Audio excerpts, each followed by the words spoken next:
Welcome in on the Miners broadcast. Dylan VanderVeen and Landon Stilz here to bring you another round of Matsu Miners baseball. It is the Miners and it is the Bucs here at Mulcahy Stadium in Anchorage, Alaska. And good to be here and right next to my partner and Landon right on my left. I'm getting blinded by the sun, but it is great to be here with you, Dylan, at Mulcahy Stadium. This is a big one for the Miners. Sit a game and a half back behind the Bucs coming into today. Just coming off of an 11-3 win over the Chinooks yesterday. It was a really good win, and the Bats got together kind of a little bit later than what the Miners would have wanted. The last 6 innings, they scored at least 1 run in 5 out of those last 6 innings. But the first 3 innings, they didn't get, or only 1 base runner off of error, but did not record a single hit. Funkhauser swings at the first offering and drills it foul to the left side into empty bleachers. Very empty bleachers. Do you need to add that part? Yes, I did. Okay.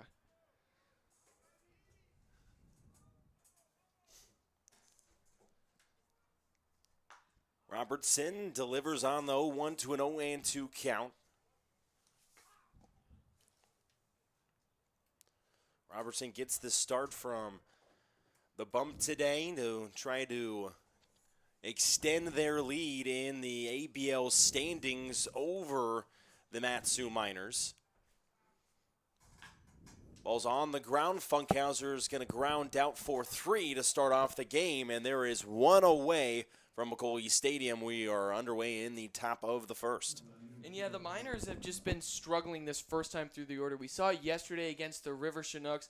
5 strikeouts first time through the order is not what you want to have, but as that game went on, the Bats woke up, ended up scoring most of their runs after the 4th inning.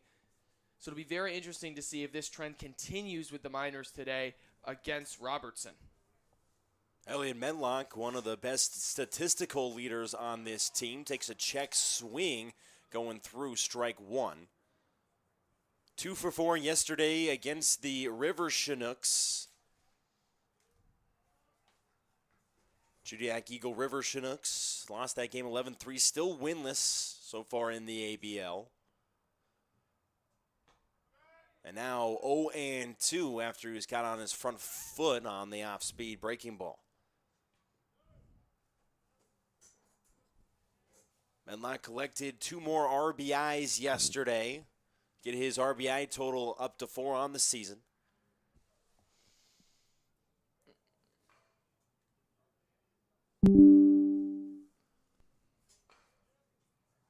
Two outs to the Iowa kid and Carter Geffrey. Too far outside, 1-0 to start.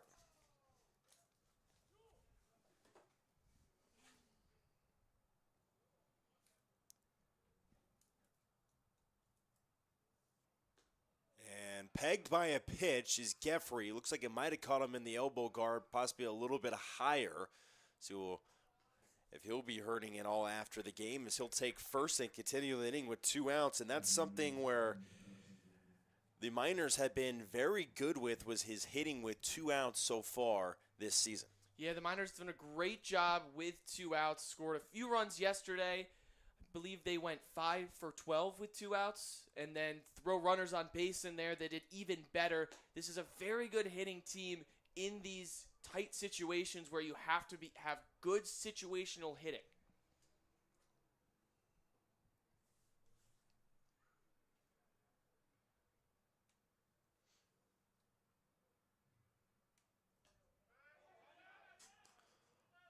Runners going after that ball got loose. Grout's now going to have a chance with the runner in scoring position. Another thing, even without 2 outs, is a really good thing that the Miners have been doing. They've been coming in clutch with a lot of hits. Carson Grout has been one of those who have been big to all of that hitting so far for the Miners. And yeah, Grout went 3 for 4 yesterday, and we saw plenty of times in non-conference play the Iowa kid have 3 for 5 days, 2 for 4 days, and he's now started to pick that trend back up. Soft ground ball over to second. Underhill with the flip and a nice flash of the leather over at second, not even using his throwing hand. But it goes 1-2-3 with a hit by pitch mixed in. Going to the bottom half, nothing on the scoreboard.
Welcome back at McColley Stadium. Bottom of the first coming up. It's Gavin Blackowitz hailing from Nebraska, who will get the start on the bump, and is a really good last name. Just kind of moves right off the tongue if you're an announcer. And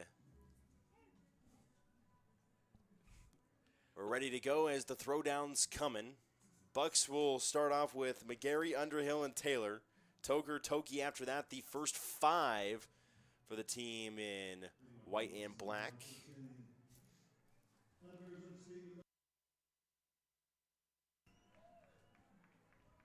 Go ahead and show you the defensive lineup for the Miners before the first pitch. Going to go from Blackowitz, then McGee, Eberhard, Funkhauser, Parentoni, and Grout in the infield. Wilson, Stevenson, and Medlock from left to right. In the outfield, his first pitch from Blackowitz is downstairs, 1-0.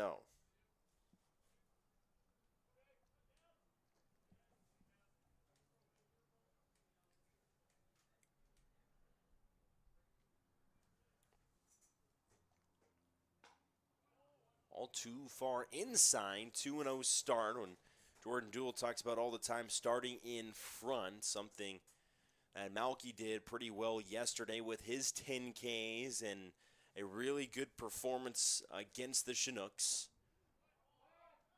And that's going to go, I believe, off the knob of the bat, or possibly maybe just the end of it, as he was check swinging in 2-1 count instead of 3-0 as that ran inside. Yeah, Blackowitz's first start came back against the Glacier Pilots on opening day of conference play, and he struggled early in that out and gave up 3 runs in the first inning. So we'll see if he can reverse that trend here, but struggling now in a 2-1 count on the first batter. Blackowitz. One was dropped by the catcher in James McGee. Not sure it would have been called a strike regardless. 3-1 in a hitter's count.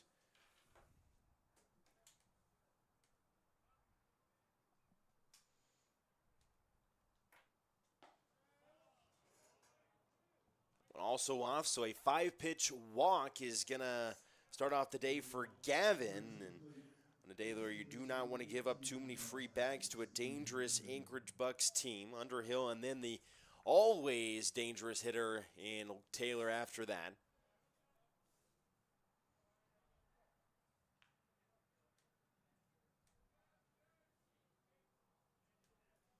Taylor already 3 home runs on the season for the Bucs. Ball is too far downstairs, 1-0 on the starts. In 31 games last year, the top total for total home runs was actually hit by a Matsu Minor in Durand, but that was only with 5 homers, as Taylor's got 3 already.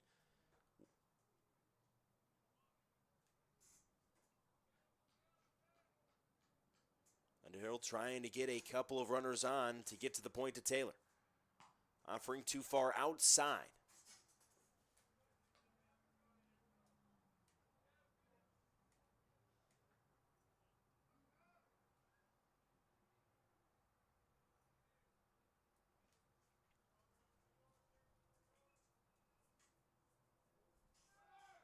Runner taken off. Here comes the throw from McGee. It is not in time. Bounce there. It's a good pick by Parentoni, but much too late. And the runner in scoring position and a favorable count as well to Underhill. And yeah, McGee has never really been tested with his arm so far this year at the ABL level. We haven't seen him have to throw too many runners. We've seen Geffer and Erickson do it time and time again, but McGee we haven't seen that arm and the potential of his pop time yet.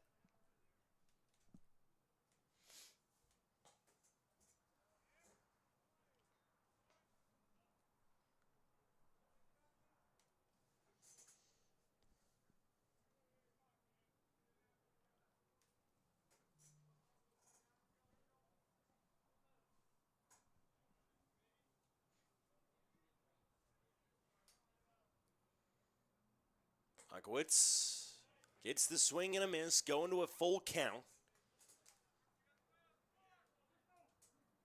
Trying to get a big-time K with a runner already in scoring position off a leadoff walk. Underhill sets in from the left-hander's batter's box. Righty on lefty.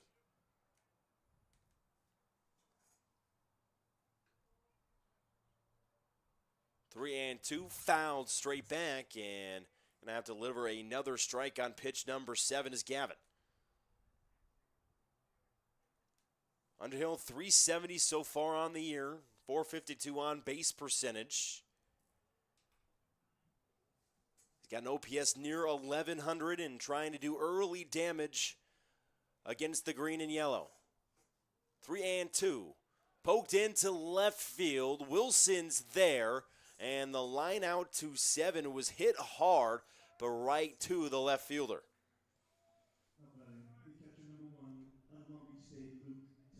And yeah, this will be a very difficult out to get for Gavin Blackowitz. Luke Taylor's one of the best players in all of the Alaskan Baseball League so far this year, starting at catcher for the first time as well.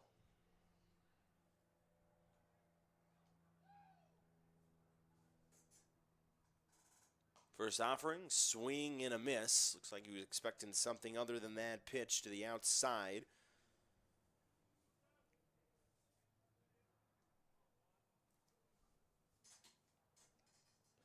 Toger coming up after Taylor. Taylor so far with a 308 average and the 472 on base. Takes an 0-2 strike. Right on the outside corner. Beautiful pitch by Gavin, and now is one pitch away from having 2 outs with the runner at second still.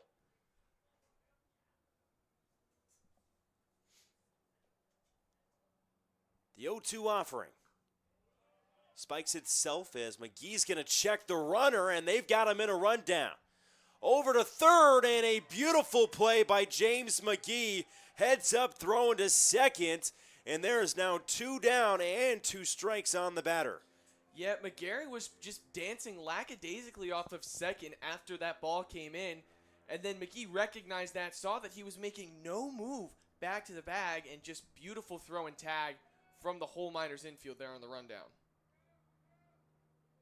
McGee heads up awareness, did not throw out the runner when McGarry stole, but back picks him instead afterwards. 1 and 2, fouled off the foot of Taylor. And that's a huge out as well, because with the Anchorage Bucs, Luke Taylor, obviously one of the more dangerous hitters in this league. And now you take a runner out of scoring position and put him in a tough situation. And yeah, with his power, as you said, leads the ABL so far this season with 3 home runs. One swing with a guy on, it's a 2-run ball game. Just outside and missing. Gavin thought he might have had the K. Just a little bit outside.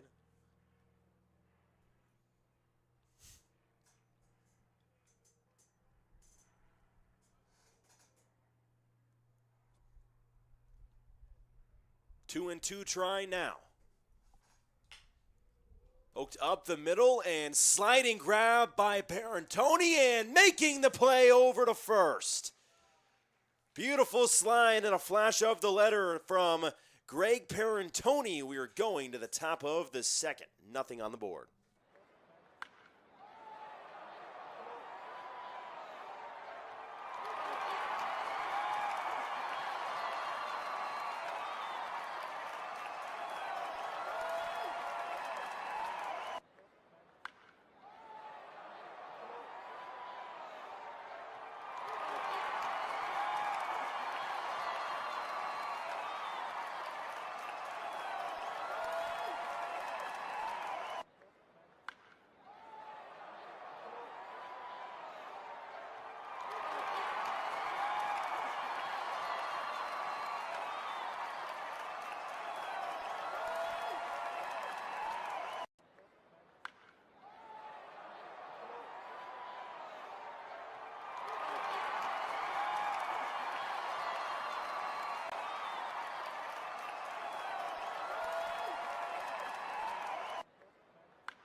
Welcome back on the Miners broadcast. James McGee starting things off for the Matsu Miners, looking to get the first run of this game. Zeros on the boards through the first.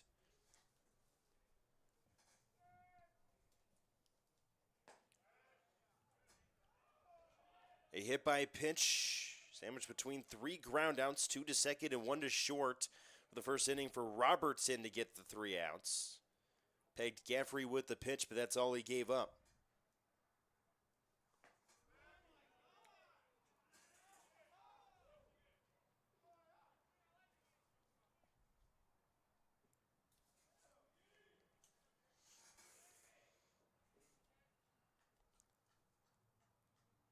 Robertson to McGee, righty on righty. Too far outside with the slider, 2-1.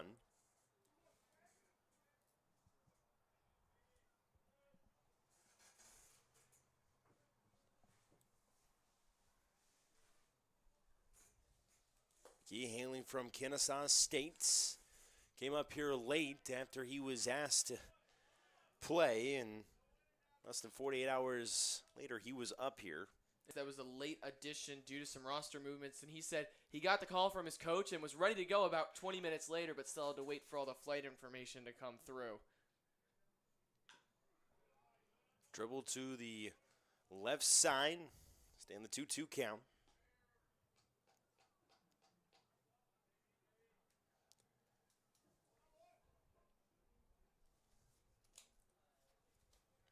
After McGee, it's Carter Eberhard, who had a 3-run blast late in the game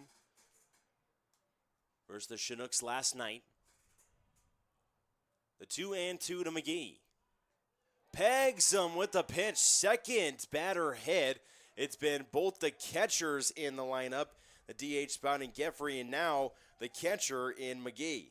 I guess it's good that it's the 2 catchers that are getting hit. As we said yesterday on the broadcast, catchers catch enough beating as it is. So at least those hit by pitches, you know, they're used to it. Their skin's all toughened up. Got some calluses. Yeah, I don't think they really want to get hit. No, you never want to get hit by a pitch. But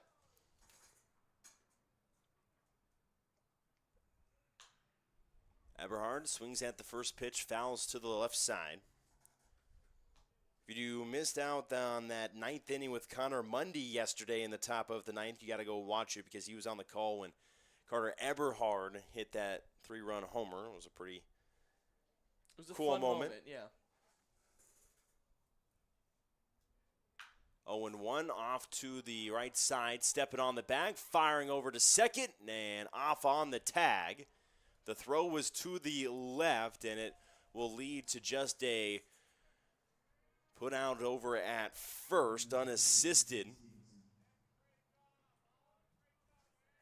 It was a great job by the first baseman, Muncy, to make that play at all. That was a hard hit ball down the first base line.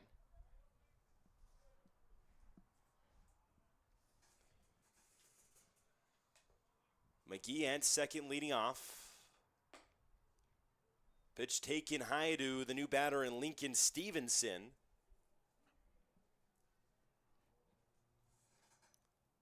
.235 with a .350 on base percentage so far. Couple of walks, has not recorded an RBI yet, but has the chance here.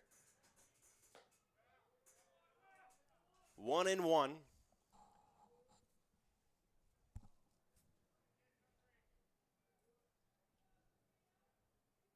Five Ks and 17 total Bs for Lincoln.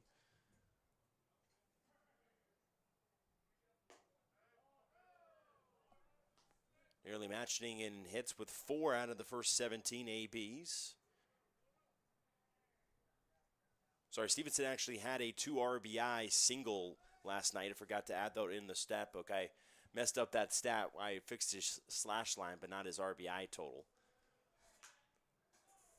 That's out to right field and deep. McGee's going to tag and fake going to third. It was an excellent throw. I'm not sure if McGee would have gotten there. And now there is going to be 2 away with McGee stranded over at second. Yeah, Ewell has a great arm. Showed it off there. Came onto it. Was prepared for McGee to take off on that tag. And just with an absolute laser from right field.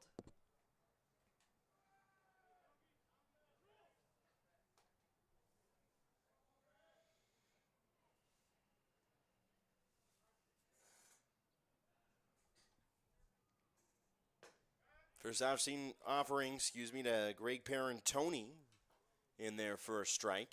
Greg didn't start yesterday and been struggling from the plate just a little bit to start out the season. It's 133 with a 222 on base percentage so far. And that'll land in there for a strike.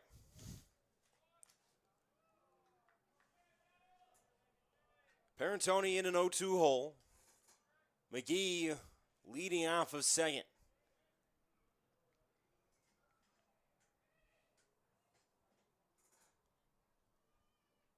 Offering from Robertson is sky high into right field. It's shallow, and coming in is Yule, and he'll make the play to end the top half of the second. Going to the bottom half, and it's still zeros on the board.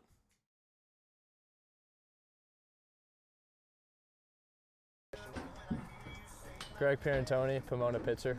Colin Muskelly, Long Beach State. I wanted to enjoy the SoCal weather. That was a big part of it.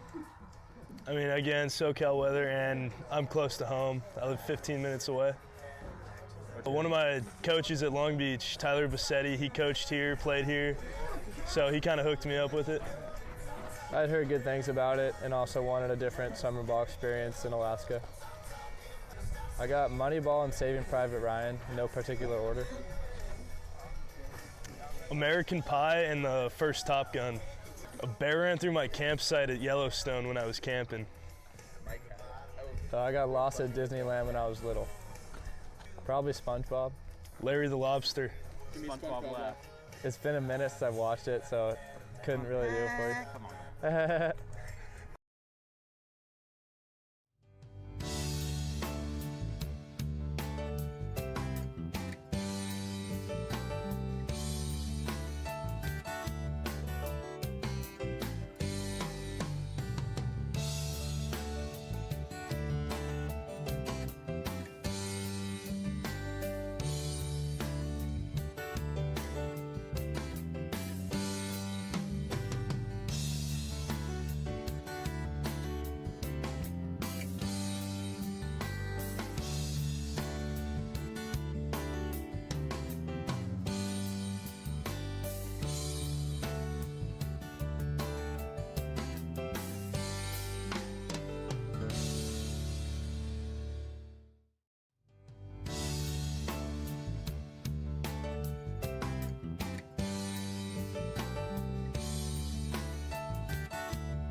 Welcome back on the Miners broadcast. Dylan VanderVeen, Landon Stilz to my left.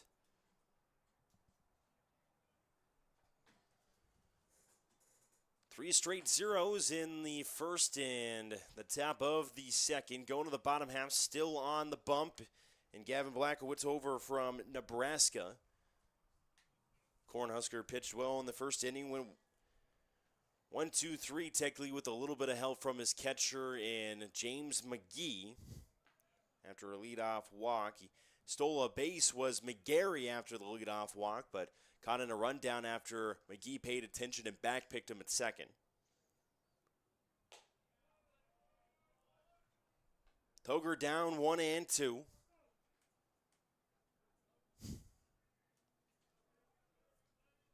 Sean Toger, the DH today for the Bucs. Next offering from Gavin, too far outside, 2-2.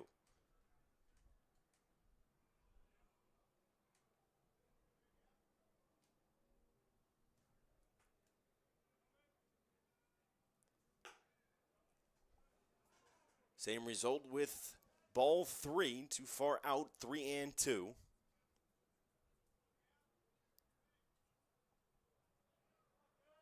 Toger trying to get on for the second straight inning to lead off for the Bucs. Wilson goes and makes the catch in left field, and there will be one away. Wilson got a lot of coverage in left, and Stevenson in center.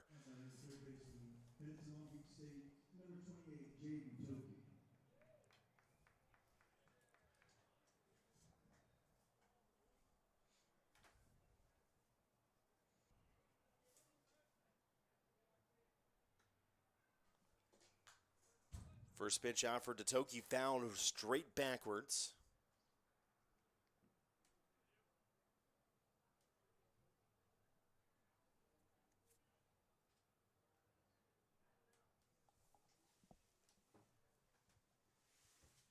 Jane Toki now down in an 0-2 count.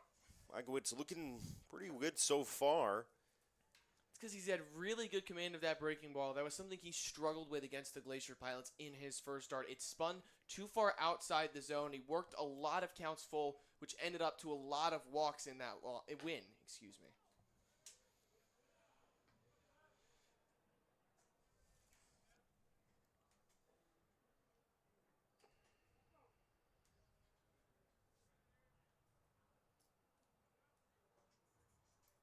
Next offering from Gavin. He's got it set and it's on its way.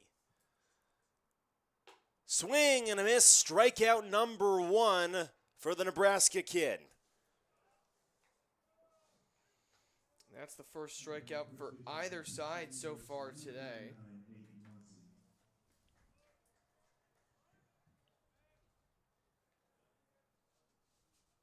That'll bring up Nate Muncy so far in his young season. Has played in 5 total games, but just a couple of ABs so far. He's also walked twice in 4 plate appearances.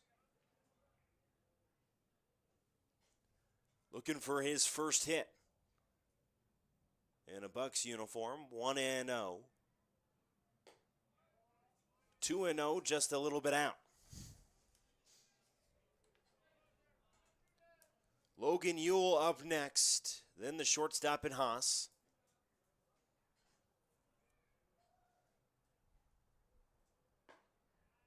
Finally firing a strike on this AB, 2-1. Don't want to put any on for Logan Ewell, who's a .333 batter so far on the season with 3 RBIs. Fouled straight backwards. And that just tells you how good this Bucs team is. Having a guy with 3 RBIs batting .333 in your 7 spot.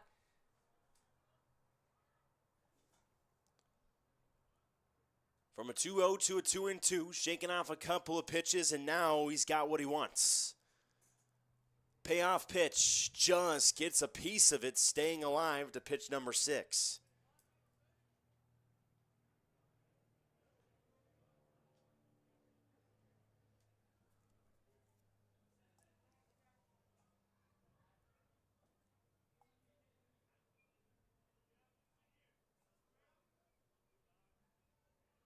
Next 2-2 offering on its way from Gavin.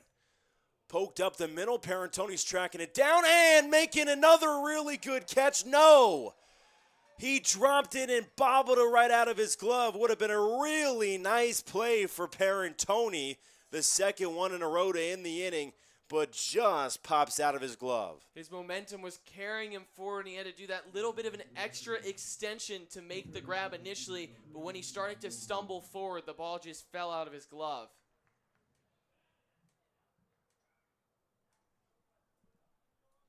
They'll rule that a single. So not an error against Parentoni. A really difficult play that just fell out of his glove, nearly made it.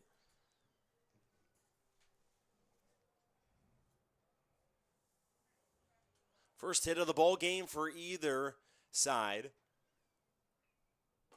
Evan misses 2-0 now. It looks like McGee's going to take just a quick word with them. And this is the difference between his first start and this start today for Blachowicz. He wasn't able to respond in these 2-0 counts against the Glacier Pilots. We've seen him work counts back from 2-1 to 2-2, 1-0 to 1-2. He's done a very good job at sticking to his guns and pounding the zone in these situations where the batter's in the driver's seat. Throwing 33 total pitches, now 35. 18 of them have been strikes. Ball too far downstairs, 3-0 now on the count.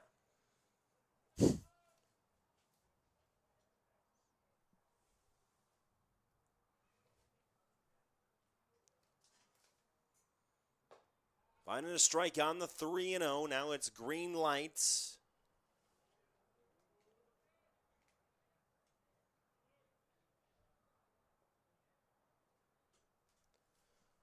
Right fielder Neal sets in for his 3-1. Too far outside. Another 5-pitch walk.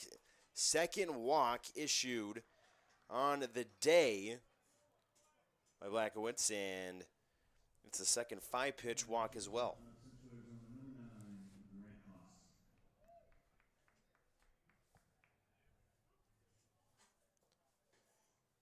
Second inning in a row that they've had a runner at second base is Anchorage. Shortstop at Haas sets in. Taking a strike one. Haas 7 total RBIs, just trailing Luke Taylor for most on the team so far. Batting in the 8th spot today.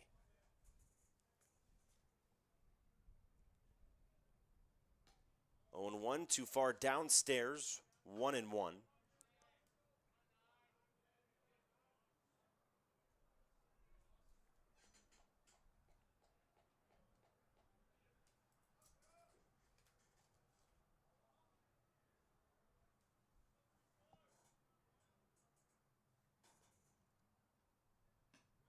2-1 on the count. Haas just a $167 so far on the season, but he's totaled 7 total RBIs as came in clutch on some really good hits.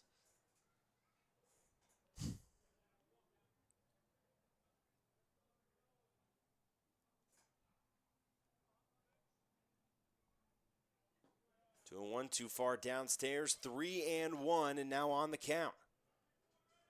Haas has walked the most on the team alongside Kai McGarry with 5. McGarry's now got 6 with the walk earlier. 3-1, finding the strike. And this is a huge pitch here for Blackowitz. Needs just one more out to get out of the inning. Getting the strikeout or any ball in play that the defense for the Miners can collect keeps it from bases loaded for a dangerous hitter in Joey Nere, excuse me. 3-2 on the pitch. Is just outside, and now will load up the bases for the Bucs.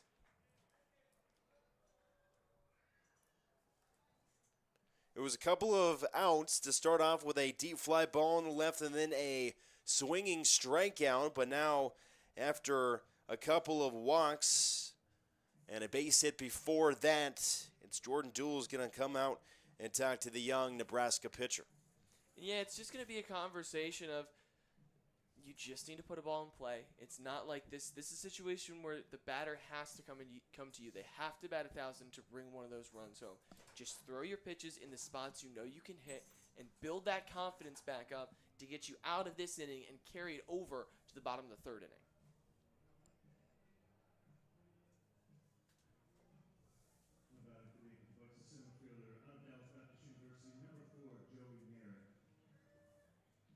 All right, now setting in. Bases aren't juiced, but with 2 outs.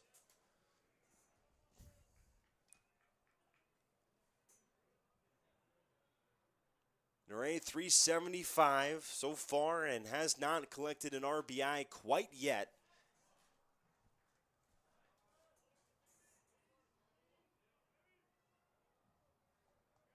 One of just 3 players in the lineup today who have not collected an RBI for the Bucs.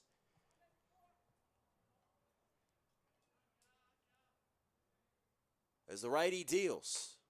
Swing and a miss, a little bit behind, 1-1. It's a righty on lefty matchup.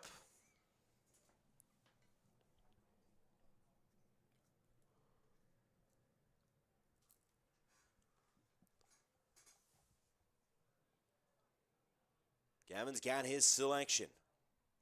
Working from the bump, 1-1 into left field. Wilson is trailing into foul territory near the fence and just can't make the catch. Ran into the fence. Hopefully he's okay after being injured kind of doing something similar, and it looks like he's doing okay out there, but just popped out of his glove. Might have hit the fence first before it hopped out of his glove. And yeah, that was a great potential play there by Luke Wilson. We've talked about all the speed he has in the outfield. This is a pretty large foul territory, so he had to cover a lot of ground to get there and almost made a beautiful play. 1-2 on the count. Blackowitz needs one more. And gets it here with the strikeout. What a pitch by Blackowitz at the top of the zone. He will leave the bases juiced, a mixed opportunity for the Bucs. We're going to the top of the third. Baseball, Mid-America Christian versus Johnson. Luke Wilson, the real estate. Yeah. Right before hitting the wall. Well done.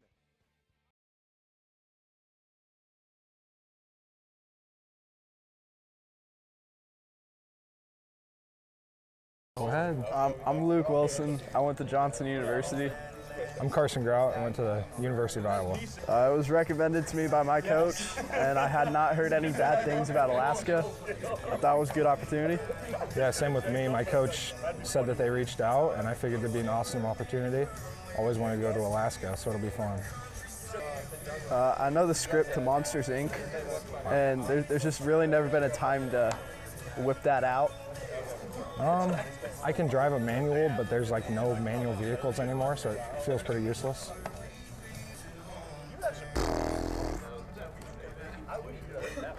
To memory, I've never caught a fish, so I like to catch fish. I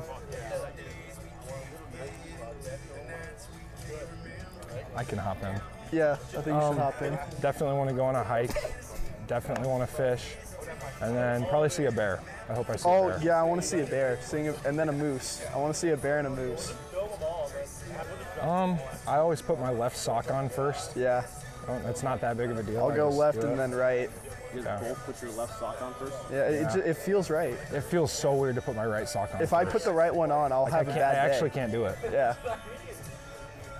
Top two movies are Interstellar and The Prestige. Top Gun and Top Gun Maverick. Yeah, we'll go one more. Hobby? I love to golf and just be outdoors.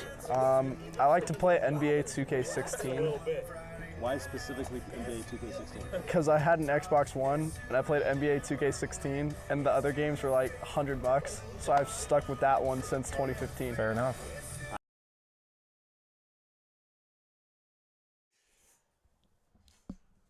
Welcome back on the Miners broadcast. Luke Wilson leading things off for the green and yellow. Robertson working in his third inning worth of work. Has not given up a hit quite yet to the Miners. As we mentioned, our bats just really have started slow so far this year, Landon. Yeah, the bats don't come alive until the second or even third time through the order. They struggled 5 strikeouts first time through the order against Ghana, the pitcher yesterday for the River Chinooks.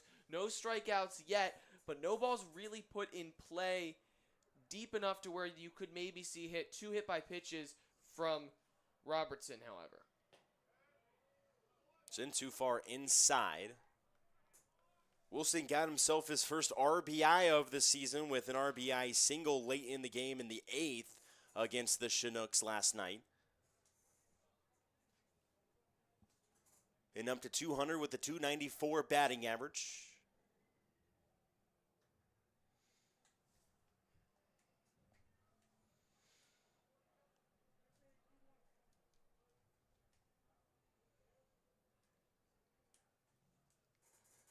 Freshman played so well at Johnson College this year, and as that was over to short on the run, firing to first, and Haas makes a play. It really doesn't matter how hard the ball is hit, it seems, when it's over in the direction of the shortstop, Haas. He's got a just vacuum glove over there, can cover so much range in the infield.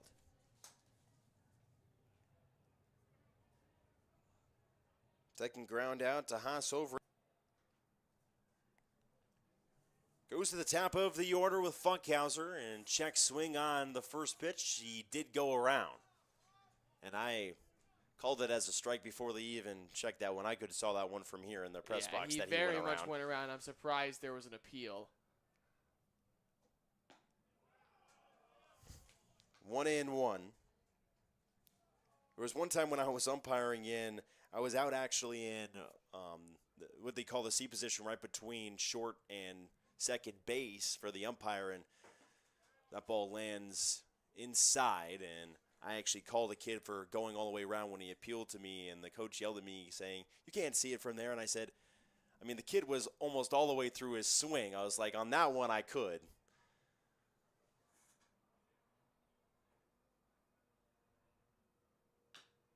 Two and one, fouled off to the left side on an outside pitch. Well in front of it, and going to a 2-2 count. Yeah, Funkhauser was expecting the fastball there, had to recover and just get a piece of that breaking pitch from Robertson to stay alive.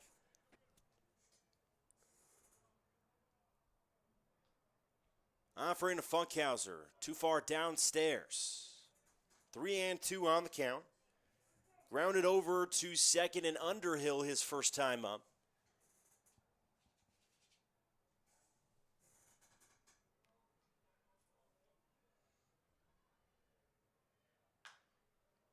Three and two is popped up straight up as it's going to be a play for the pitcher himself in Robertson, and there is one away. Pitchers are athletes too. Just all you got to say, great job there by Robertson, calling everyone off, letting them know that he sees the ball, makes an easy grab for the second out of the inning.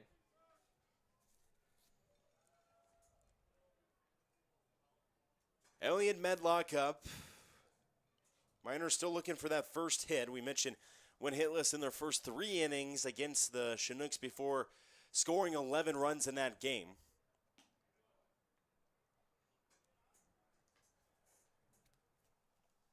Have 4 innings of 2+ runs.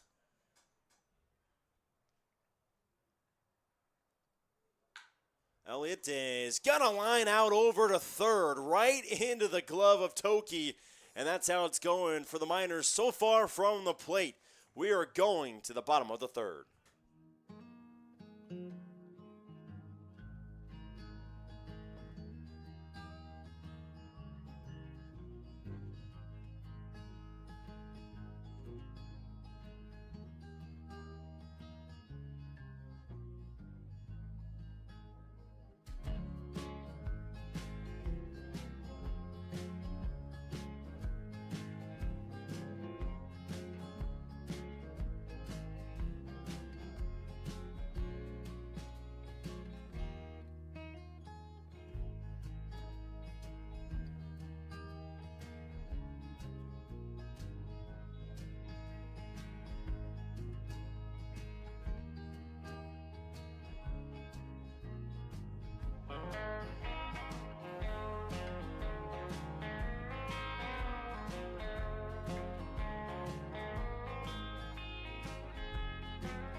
We're back on the Miners broadcast. Top of the order for the Anchorage Bucs. McGarry starting things off, who walked last time at the top of the first on a 5-pitch walk. Blackwood's is going into his 3rd inning worth of work. First offering of the 3rd inning is low and inside.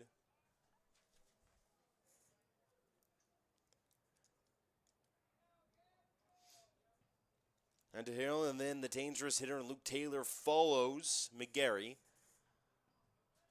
McGarry stole a base last time he was up as well. Got caught after it was back, or got caught by a back pick by James McGee behind the dish.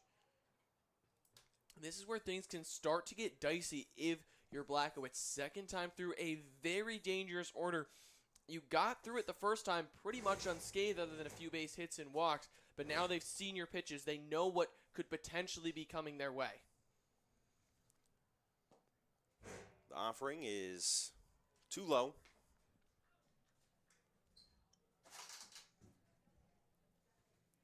You just can't help but make noise with that chair, can Yeah, you? I mean, I don't. Yeah, I mean, I try to move it backward even by picking up, and then it just went on to styrofoam. So, 3-0. 4-pitch walk to lead things off, and that is now 2 out of 3 in the leadoff spot who have gotten on against the Miners. And it's the second walk of the day for Kai McGarry. The first one was a 5-pitch walk back in the bottom of the first, and now only a 4-pitch walk here to get things going in the third. So now 4 walks issued by the Nebraska going to be sophomore.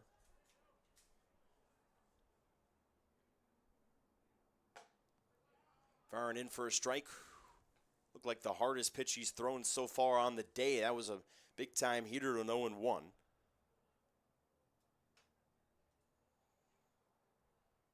Trying to do the same thing with pitch number 2.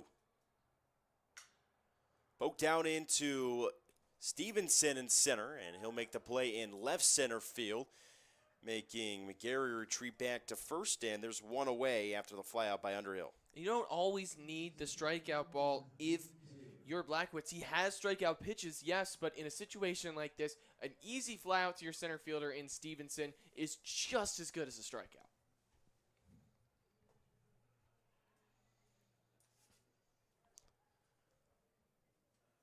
Now comes Taylor.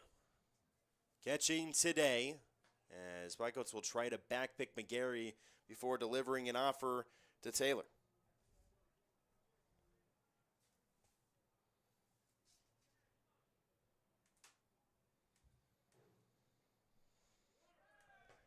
Runner taking off. McGee couldn't get a clean grab on it, and that's going to be a second stolen bag of McGarry against McGee. I'm sure he'll be more careful this time of getting backpicked by the Kennesaw State catcher.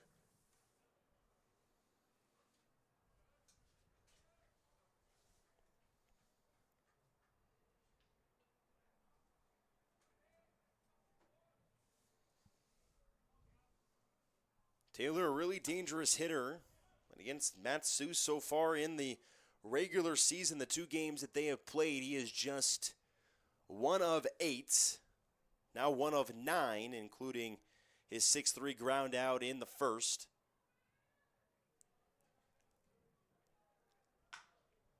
Over to short. Parentoni's going to make the play, and there's 2 outs. Dangerous run right in front of the ball, but making the trip over to third was McGarry, and Blackwitz going to have to pitch an out against Toger. Yeah, Toger flew out pretty sharply out there to left field to start the bottom of the second inning. He has a lot of power. You have to be careful if you're Blackwitz.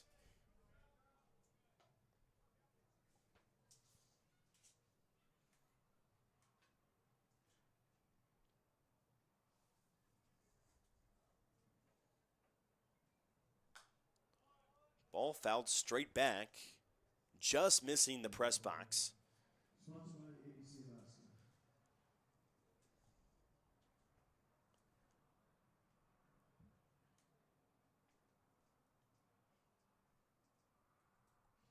Toger right now with a .333 batting average, just a .417 on base percentage, landing in for a 1-2 called strike.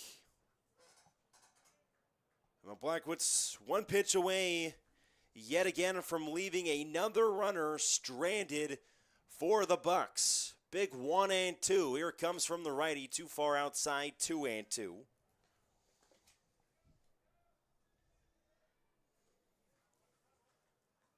I'll try it again. Toger set in from the left-hander's batter's box. The righty to the lefty. Fouled away, and again just missing the press box. I mean, barely missing the press box. It Landon can't see it just from was- here, but I yeah. mean, it is literally just missed the press box I'm kind twice. of caught in the corner, so it's difficult to see basically all of left field.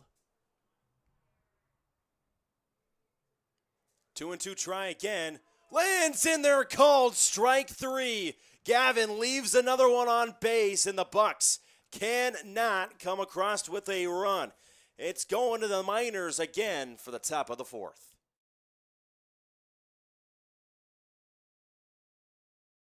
My name is Elliot Medlock, and I'm from Bryant University. My name is Carter Gaffrey. I'm from the University of Iowa. I picked my college because of the culture and the coaches. I mean, the culture there, everyone loves everyone, the family's great, and we're all about family at Bryant University. I came to Matsu Miners because I always wanted to come to Alaska and play baseball. This league has bred very great baseball players, and it would be an honor to play in this league. I came to Alaska because my coach, Marty Sutherland, was like, hey, you want to go play in Alaska? And I was like, oh, yeah. My top 2 movies are probably Sandlot and Step Brothers. Hey! Did you touch my drumstick? Hey, knock it off! I know you touched my drumstick. Yeah, I got to go with Sandlot as well, and then Prestige. Probably Larry the Lobster. Freeze, darn you! Larry the Lobster? Okay. I'm going to have to go SpongeBob. All right, best SpongeBob laugh on cam. Let's go. Oh my goodness, no. You're not passing on this one. Dude, I actually couldn't. What is it?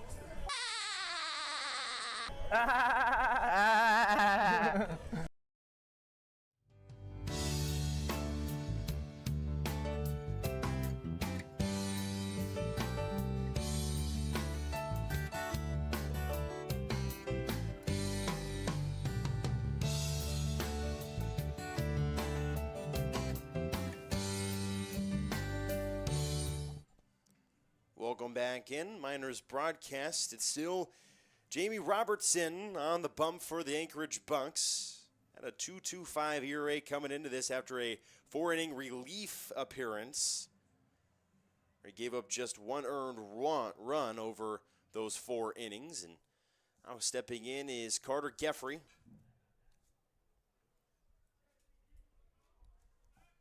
No hits still for the Miners. Through 3 innings, trying to get one in the 4th. Gaffrey just missing on a hit, and his helmet did fall off this time, and we were waiting on when that was going to happen. It's the first time this season it's happened. He has plenty of swings where his helmet will kind of shake off a little bit, but it's never fully fallen off his head until then. He really wanted that pitch as Gaffrey just missed it, 0-1. Fouling off strike 2 to left side, and quickly in a hole. Carson Ground and James McGee after Gaffrey.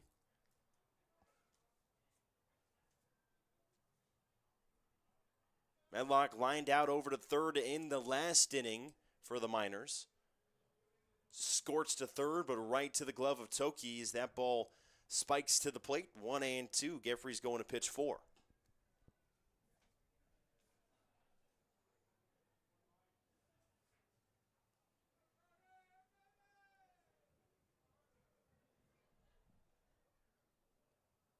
Robson's got his pitch. Gaffrey set in there for the 1-2. Too high upstairs, 2-2. Gaffrey's done a great job to battle back to an even 2-2 count here after falling down 0-2 early with some couple swing and misses.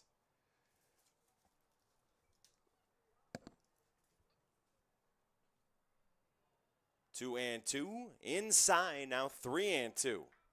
Gaffrey was nearly hit by his second pitch of the day. Was hit back in the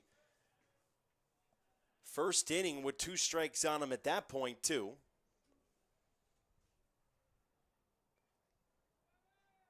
Now it's a full count. Pitch is inside, misses to Gaffrey, and it will be a walk issued to the DH.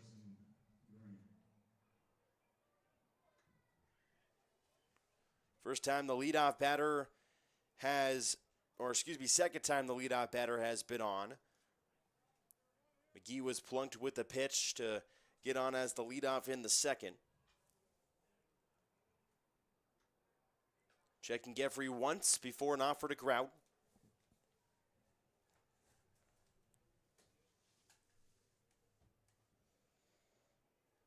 Carson, the 333 with a 364 OPS coming into the game.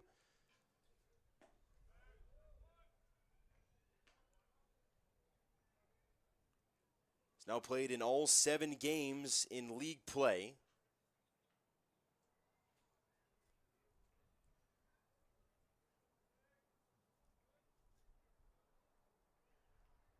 The 0-1 is smacked into deep left field, going back towards the fence, and it's gone!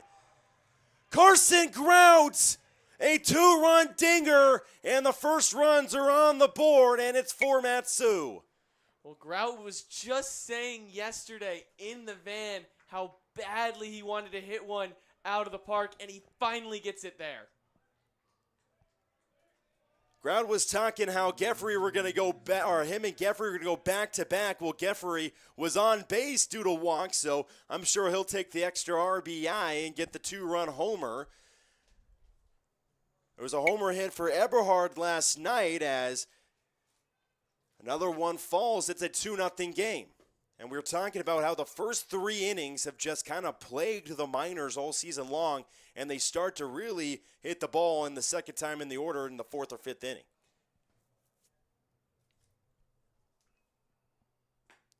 1-0, 2-2-0. Maybe a little bit of shaking up from Robertson on the first 2 offerings.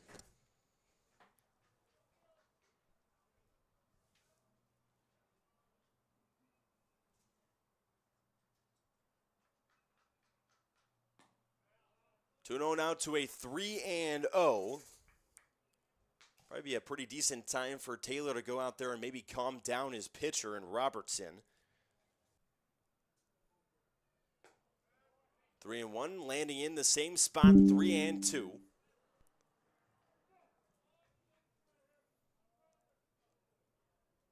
Going to the 6th pitch of the AB to James. Jamie to James. Righty on righty. 3-2. Towards the left side and foul. Going to pitch 7.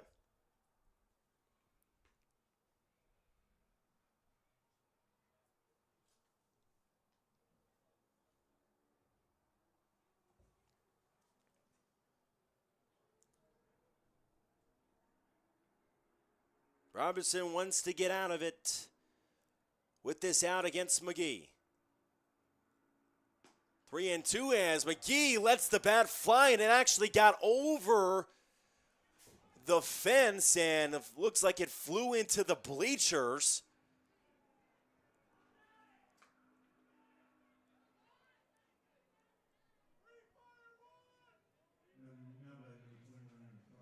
And we were joking around. We have been joking about this, yes. That the Anchorage Bucs and the Anchorage Glacier Pirates, every time that we come to the stadium, every time they always say we are not liable for any balls or bats being hit, as that is driven into left center field. Chasing back is Nure and making the catch in left center. But they always add the or bats that fly into the stands.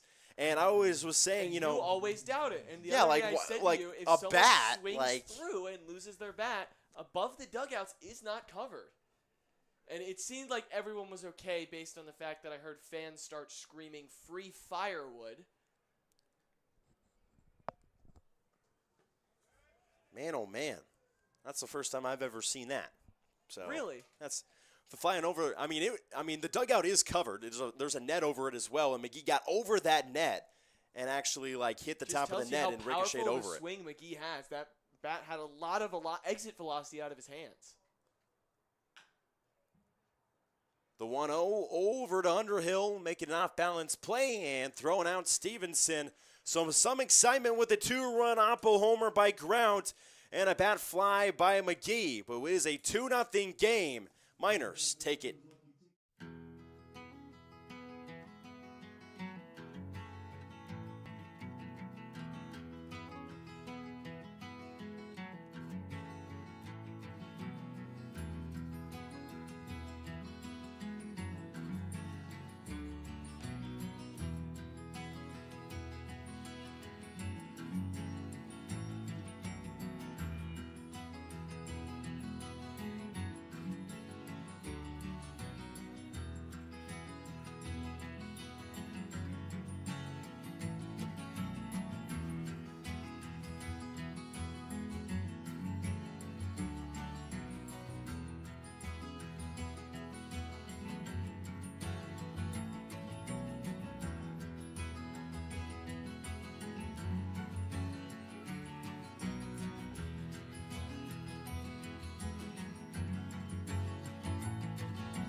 Welcome back in on the Miners broadcast. 2-0 game off the bat of Carson Grout playing at third base today.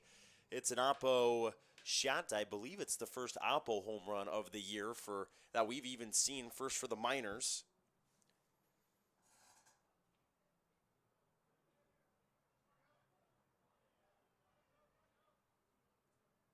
Michaelwood still on the mound and pitching a beautiful breaking ball for strike one against Toki.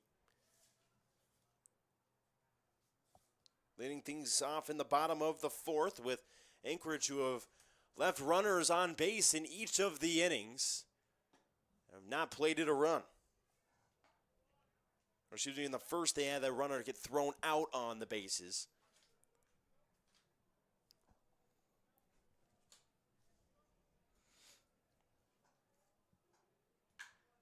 Ball's hammered into shallow right field. It's more tall than it is far, and Medlock tracks it down and makes the catch for out number one. Good job by Medlock there, battling that sun out in right field, just beating down on the outfield today here at Mulcahy Stadium. Definitely a thing to keep an eye on.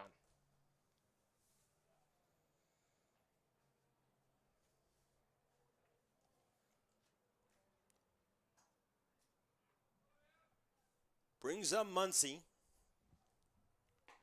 who had his first hits of the ABL League season when it popped out of Parentoni's glove to keep the second inning going. It was ruled a hit after a really tough play that Parentoni had to track it down and just couldn't make it.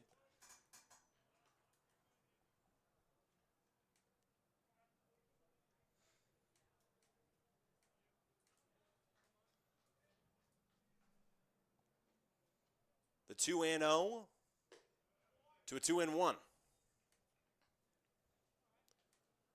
Real blemish so far on Gavin on the day is the walks given up.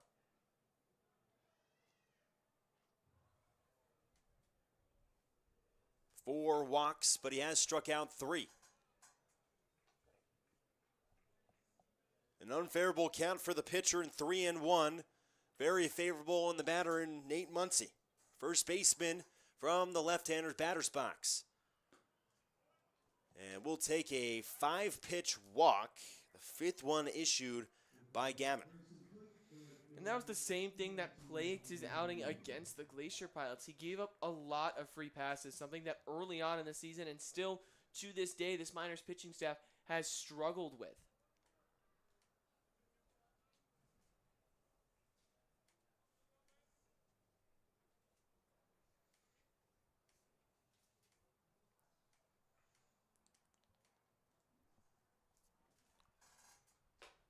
Ball tails inside, nearly hits the batter in Ewell. Right fielder walked his first time up in the second inning.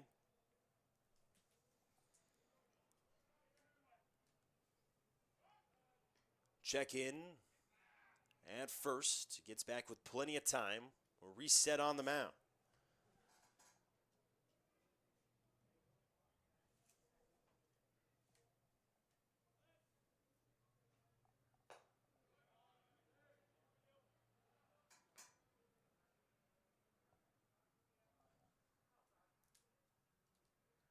Michaelwood's now with 7 total walks, 5 today, 7 in the season in this young summer, as that is tailing towards foul territory and will end up in those empty bleachers I mentioned earlier. Hey, they're pretty full down the right field line, so... Well, I can only see the left field line. Well, and I'm just letting you know that there's some people sitting out there in the right field bleachers by the Miners dugout. Okay, there is a good amount. Or bullpen, excuse There's a me. good amount of people. Okay. I'm just seeing the emptiness over there on the left side, man. Well, because the sun's directly in your eyes over here Yeah. on the left field side, Yeah, so you won't be able to see anything in the field. 2-1, 3-1. You have to judge a book not by its cover, but by its contents. And you are judging a book by its cover there, Dylan. Or a stadium, I should say. 3-1 to the walk, 5 pitches. And now Blackwood's Starting to lose more and more control, back-to-back walks. He's gone through 3 1/3 so far, but you don't want this to get away after scoring 2 runs in the top half. And there's movement in the Miner bullpen. It is Colin Miskelly up.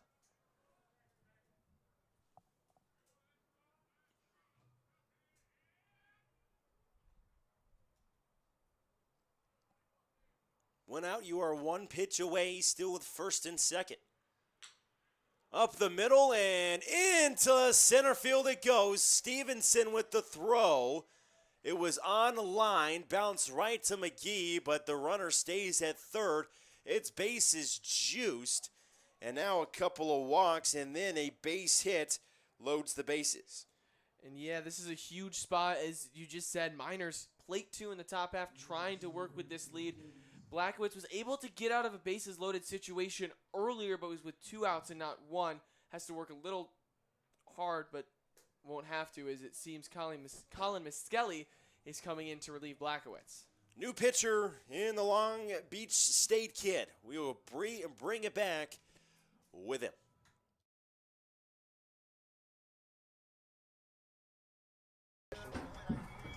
Greg Pierantoni, Pomona pitcher. Colin Miskelly, Long Beach State. I wanted to enjoy the SoCal weather. That was a big part of it. I mean, again, SoCal weather, and I'm close to home. I live 15 minutes away. One of my coaches at Long Beach, Tyler Bassetti, he coached here, played here, so he kind of hooked me up with it. I'd heard good things about it and also wanted a different summer ball experience in Alaska. I got Moneyball and Saving Private Ryan, in no particular order. American Pie and the first Top Gun. A bear ran through my campsite at Yellowstone when I was camping. I got lost at Disneyland when I was little. Probably SpongeBob. Larry the Lobster. SpongeBob laugh. It's been a minute since I've watched it, so couldn't really do it for you. Come on.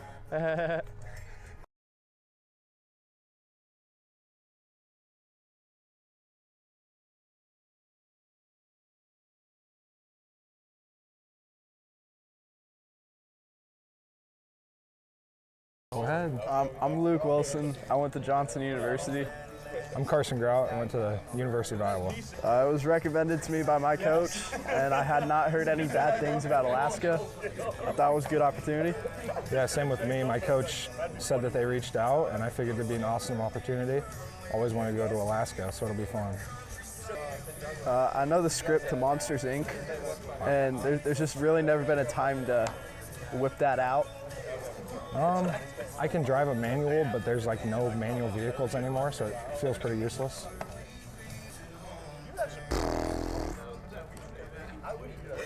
To memory, I've never caught a fish, so I like to catch fish. I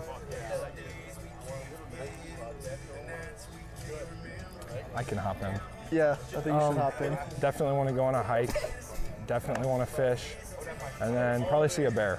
I hope I see a bear. Oh, yeah, I want to see a bear, and then a moose. I want to see a bear and a moose. I always put my left sock on first. Yeah. It's not that big of a deal. I'll go left and then right. You guys both put your left sock on first? Yeah, it feels right. Colin Miskelly, the Long Beach State kid coming in. Didn't have any time at Long Beach State this year. Pitched a little bit in 2024. As his first offering, left-hander on left-hander to start things off.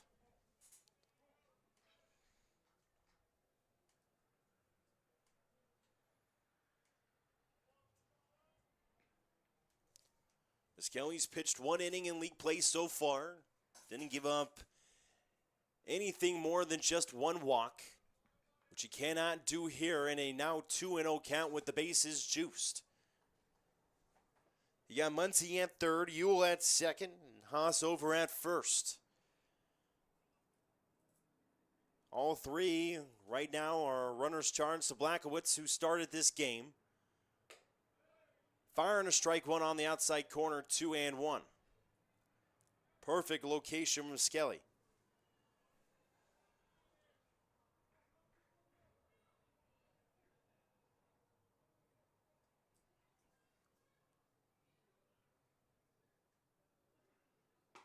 2-1, too far downstairs, 3-1, and now Colin Miskelly's got to go directly at the batter in Junior A.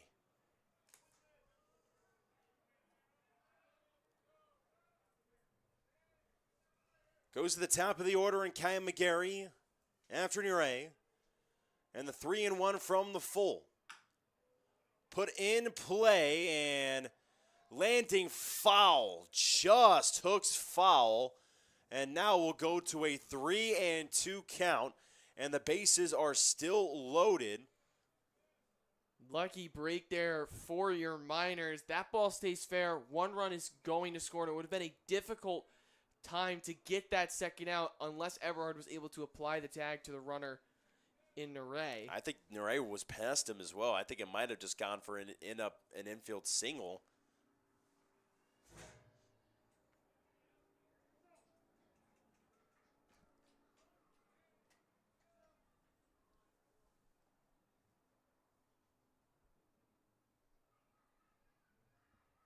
The 3-2. Swing and a miss. Massive strikeout for Colin Miskelly, climbing the ladder from a 3-1 to get the K. What a pitch for the swing and a miss. And now with 2 outs, everything changes as you just need 1. You can step on any bag, the one closest to you.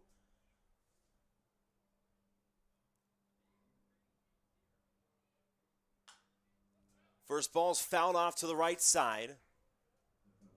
McGarry has walked twice so far in this game, has seen 9 pitches, 8 of them balls, now 10, and still 8 of them balls after that foul ball. I have a hard time doing math sometimes. Hey, you know? there's a reason we're communications majors, Dylan. We have a free pass. We don't have to know about all the math and the numbers. Yeah, there's no stats in sports at all. Oh, no, totally not. I don't know what the numbers we've been reading off have meant at all. Second pitch is fouled off, and now Miskelly 1 pitch away from a massive relief appearance to get out of a bases-juiced 1-out situation.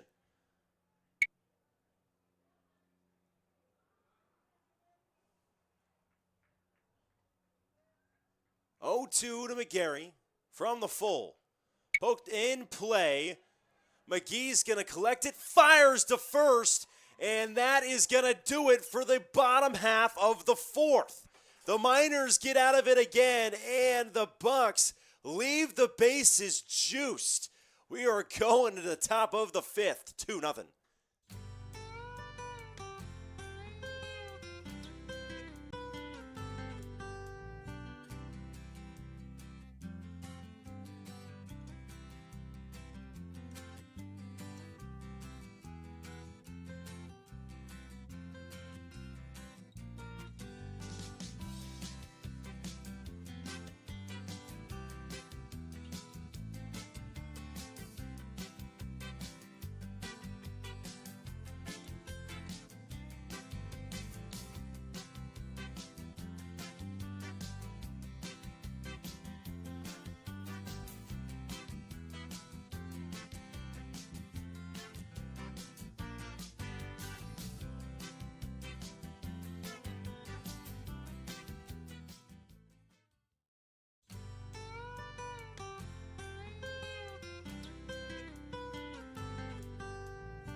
Greg Parentoni up to face R.J. Rouet, the new pitcher for the Anchorage Bucs.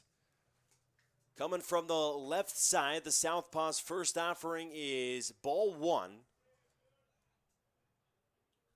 Parentoni in his first AB flew out to right field. This time over to the left side, vacuuming up and firing a play over to first, but it is offline, and Toki will be credited with the error on the throw. Yeah, that ball just really got away from Toki. There wasn't much. It was a very routine play, but he threw it way too far off the bag for the first baseman. In exhibition play, the errors were something that really haunted the Anchorage Bucs in those 2 exhibition games that the Miners won 6-3 and 5-3. Wasn't necessarily a problem in the 4-2 loss that they had to the Miners in regular league play.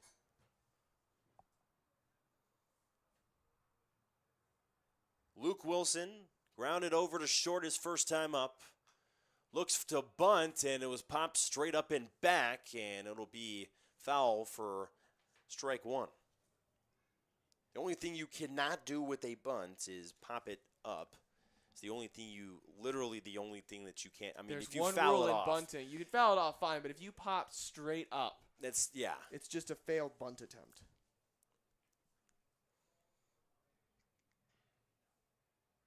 Laying down the bunt again, and it's popped straight back a second time, but foul. So no harm done besides getting an 0-2 count on the batter and Wilson.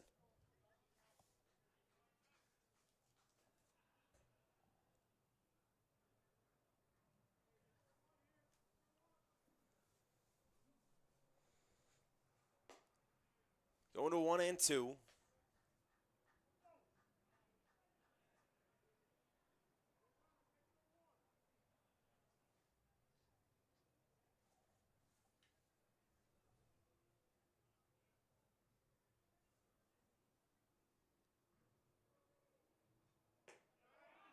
And that'll land in there at the top of the zone to strike out Wilson.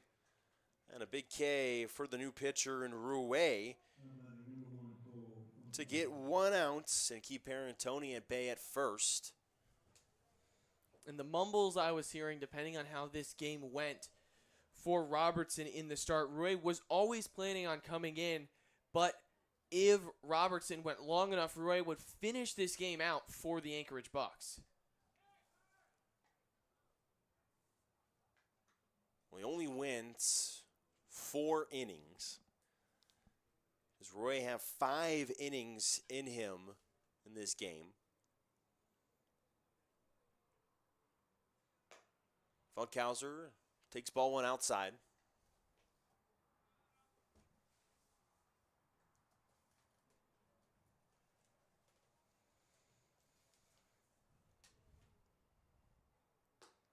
One 0 quickly to a 1-1 as Funkhauser spits on the off speed that broke inside.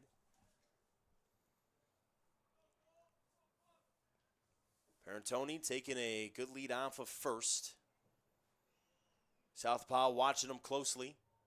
Now delivering home. Swing and a miss, and Parentoni's taking off. Left it looks like a little bit late and delivers a stolen base to put himself in scoring position. That was, if he was trying to get a jump right away, that was definitely a failed attempt. That was at not the a very jump good from jump. Parentoni, but he's got such good speed that it didn't necessarily matter. And I also think that the catcher in Taylor thought maybe Funkhauser fouled that ball off into his glove.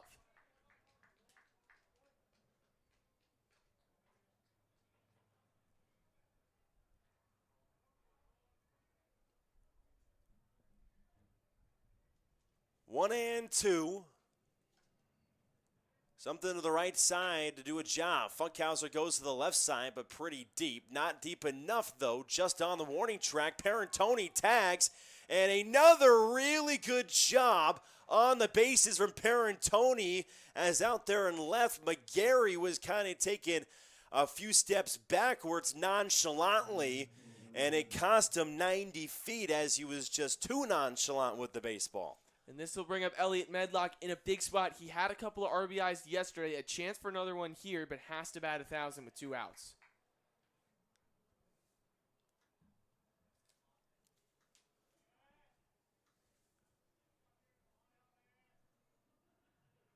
First offering to Medlock, too far out. Mentioned the line out to third. Couple of the RBIs versus the Chinooks on 2 separate hits.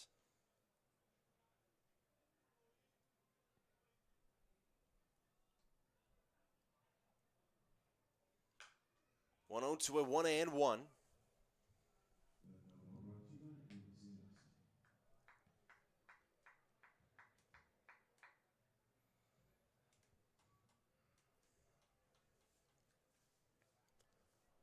What can the top average hitter on the team for the Miners do with the 1-1? Southpaw Rouet. Too far downstairs. Parentoni freezes. Ball didn't get far enough away from the catcher in Luke Taylor for him to go. Wise decision by Parentoni,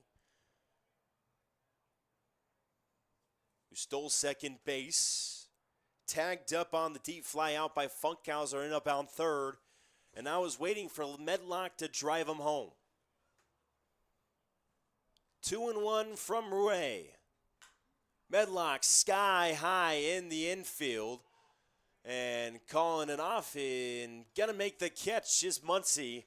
Putting an end to the top of the 5th. Nothing comes across. Going to the bottom half. 2-0.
Two 2-0 game.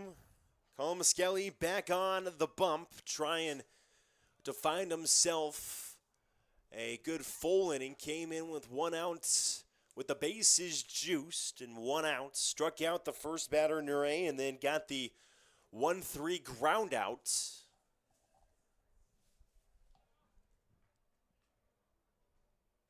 One and 0 too far downstairs. 2-0. Did start behind on a few batters. On the actually both batters that he faced in that inning. And this is a huge spot for Muskelly with Underhill, Taylor, and Toger up, some of the most dangerous hitters in not only the Bucs lineup, but in all of the ABL.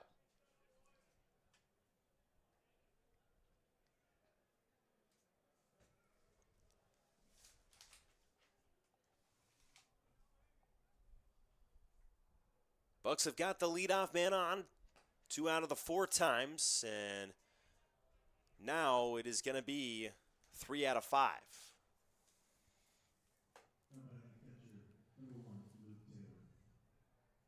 Brings up Luke Taylor with the runner on.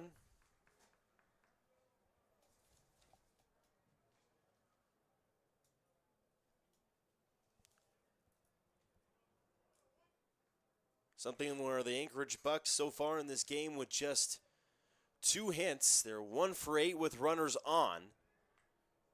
Only hit with runners on came from Haas in the bottom of the 4th.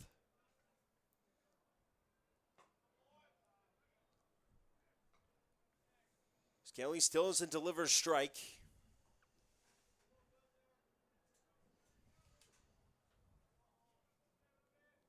Still 1 pitch away from getting 2 outs, though. 1-0. Swing and a miss.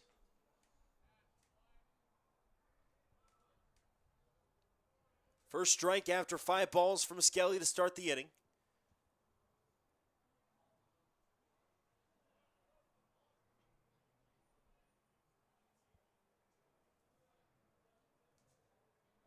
Runner taken off. Poked over to Parentoni. He's going to have to go to first. Long throw, gets it going. Back over to third, and safe is the call at third. Ground thought he got him. Good play by Parentoni. Even better running, however, by Underhill to swipe now 1 but 2 bags. The hit and run was on it. Ends up working, minus the runner over at first.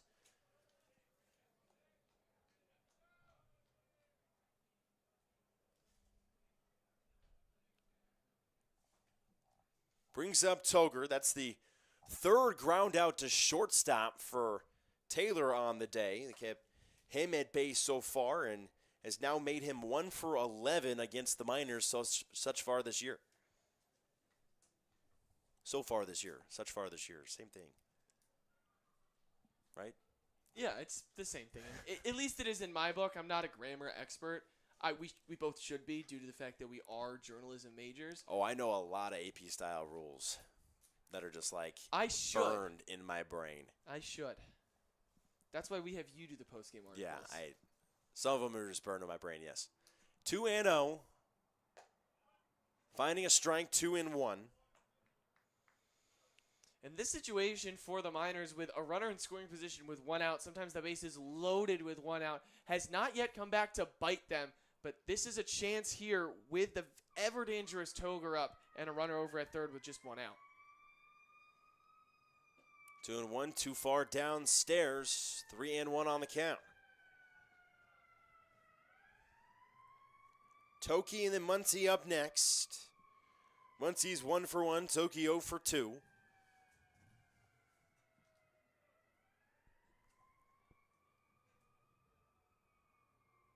.31 counts. Hammer to the right side, but foul by about 10 feet. Now with 3-2 count. He got an array from a 3-1 to a 3-2 to get the K in the bottom of the 4th. Now needs a really big K in the bottom of the 5th. 3-2. Breaking ball, swing and a miss. Gets him hacking and a second big-time K for Miss Kelly of the game. Miss Kelly did not miss his spot there. Got him on that high fastball, which was worked well for these Miners pitchers early on against this Bucs team.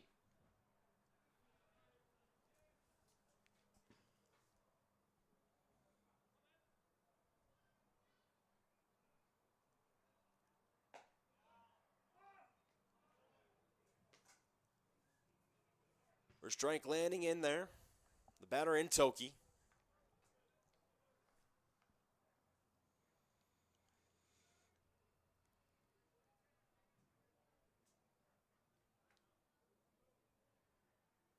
On 1, 2-0 2.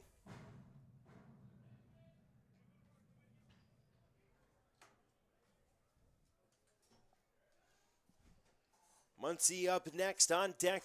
Logan Ewell after that if it gets there, but Skelly's looking for the payoff pitch on an 0-2 count with 2 outs. Trying to strand another runner for the Bucs.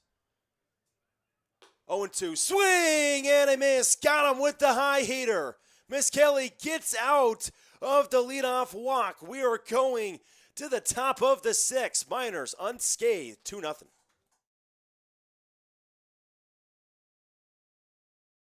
Last name and then your school. All right, Carter Eberhard, California Baptist University. I picked it because they had a really good development for players, and I really like the campus and coaches. Honestly, my coach just put a sheet on my locker and said that's where I'm going. So that they have a stunt program that's won every national championship and has never lost a game. Shawshank Redemption, and gotta say Ice Age. What's your favorite Ice Age character? Sid the Sloth. Now that's what I call respect. I'm really good at ping pong.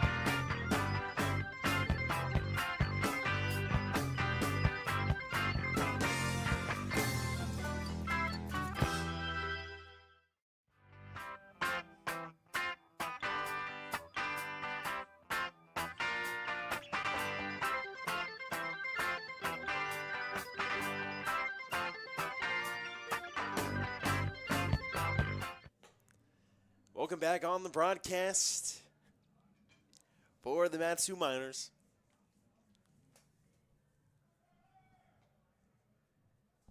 Two 2-0 game, 3 total hits, 2 of them by the Bucs, but it is the lone hit on the day. On the home run by Carson Grount that has made that game 2-0. Jeffrey too far outside. Ball 1. Been hit by a pitch and walked today. 0 for 0. On base percentage of 1,000. And pokes a base hit up the middle and will stay 1,000 on the on base percentage and gets the first hit of the day outside of that home run by Grount. The Iowa boys have just been getting it done today for this Miners team. Geffrey has reached all 3 times up, and then Grout obviously with the homer to make it a 2-0 ball game.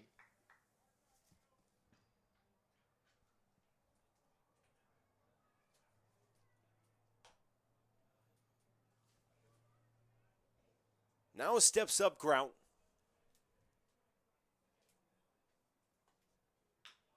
As he will hit the first pitch off of his foot for a painful strike 1. And if that hit him in the shin, he's going to be really mad about that, because if you remember correctly, about a week ago he fouled a pitch off his shin. Yeah. And I believe it was Chudiak that he did that, I believe. His leg was very swollen. He kept complaining about it. Yeah, we sit next to him Rightfully on so. yeah. He showed us, and it was a bad bruise.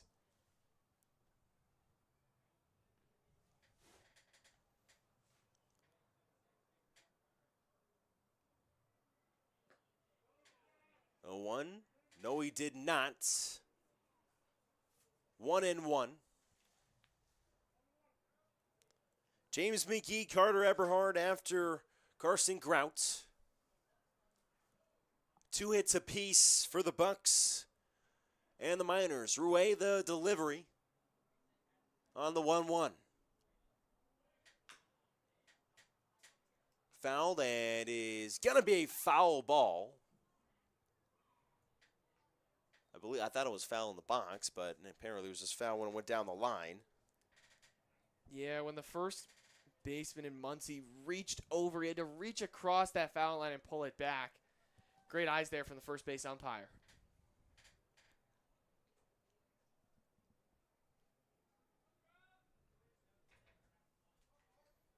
Count is 1-2 to ground.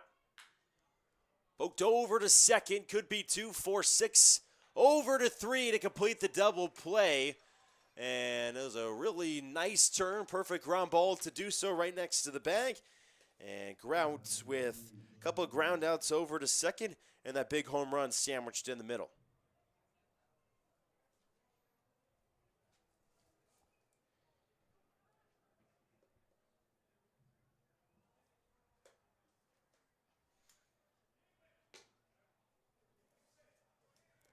Everett gets on. Carson Grount. Grounds into the double play. James McGee taking ball. Second offering from the full this time. Rue Reyes will go inside 2-0.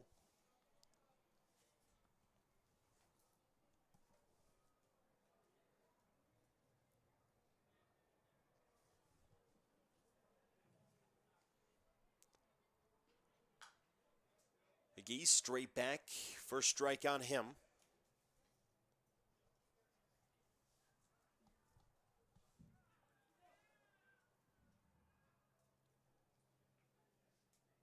McGee sitting back in. One for a strike, 2 with 2-2.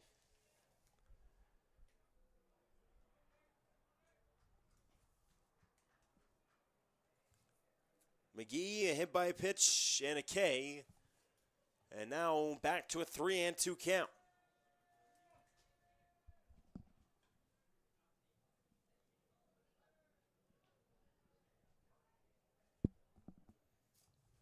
$1.54 coming into this game is McGee as he'll hit a ball into midway center, and no ball carries into center field in the state of Alaska, and it will still be a 2-0 game to the bottom of the 6th we go.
Welcome back in on the broadcast.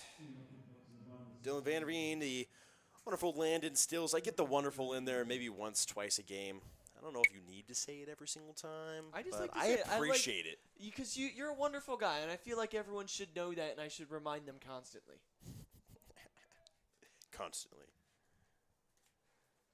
Cole Marthel Johnny on the bump. Holmes Kelly does his job. Gets 3 massive Ks.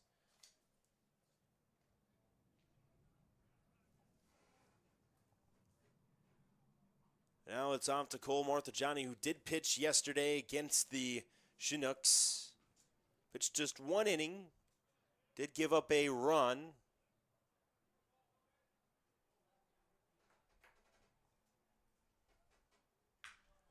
One hammered over to Eberhard. He's going to pick it up and step on the bag himself. Good play by the California Baptist player, Carter Eberhard. Yeah, it was a great job by the CBU first baseman. Went out there, fielded it cleanly on the backhand, and then took it to the bag himself. Didn't have to worry about a strain chop because this is a turf infield, and it doesn't have that infield grass lip like Herman Brothers. So Muncie goes down. Now it's Logan Yule's chance.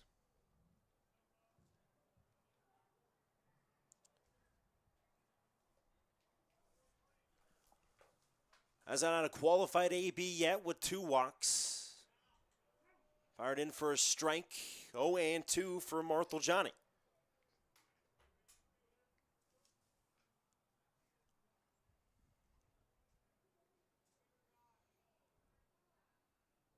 And 2 payoff. Just gets a piece of it. McGee can't squeeze as it went too low. Staying at 0-2.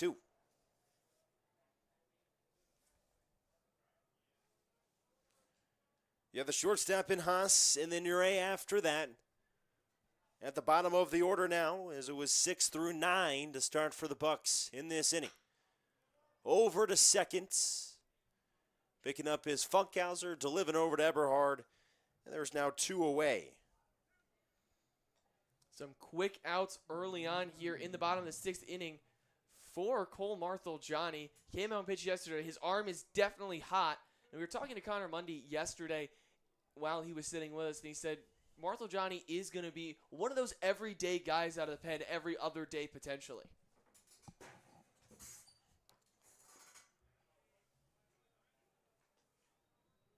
Different guys came up here to develop kind of different things as well. You know, a guy like Connor Mundy, who's pitched a lot out of the bullpen, is now going to pitch kind of more out of the starting rotations, kind of what he came up here to do. Marthagiani pitching out of the pen, as this should end the inning here, and it will. Out to Elliot Medlock. Quick inning for Cole Marthagiani. We are heading to the 7th through 6, 2-0.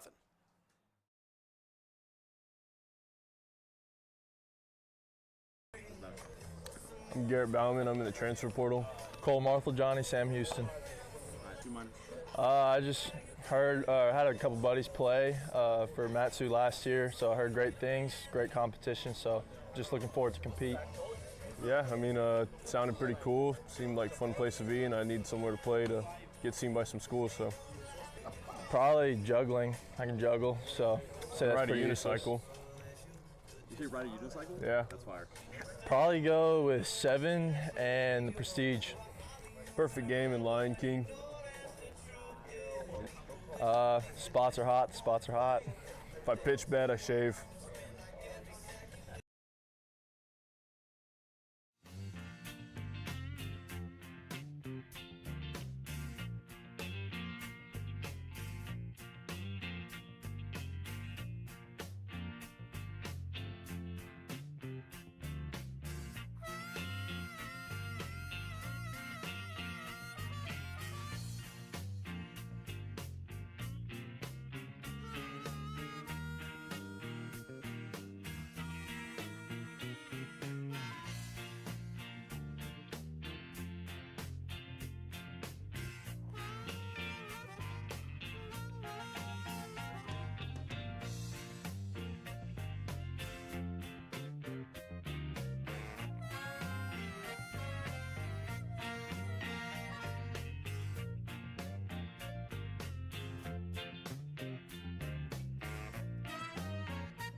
Carter Eberhard leading things out for the Matsu Miners in the top of the 7th inning.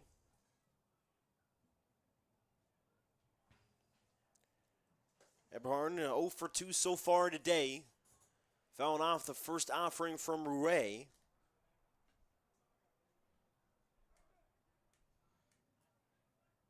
And this is the first time Eberhard has faced Rouet. Rouet pitched all the way back on opening day against this Bucs team here in Anchorage, against this Miners team, here in Anchorage. Only got through 2 innings, struck 4 batters out, gave up 3 hits and 3 earned runs.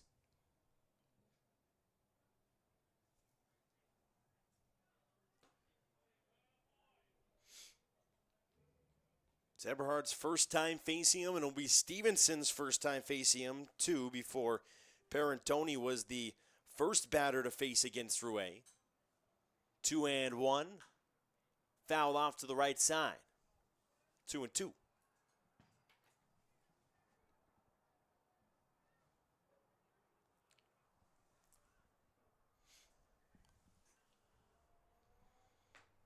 The 2-2, too far inside. Decent breaking ball, but can't get the strike 3 call. 3-2.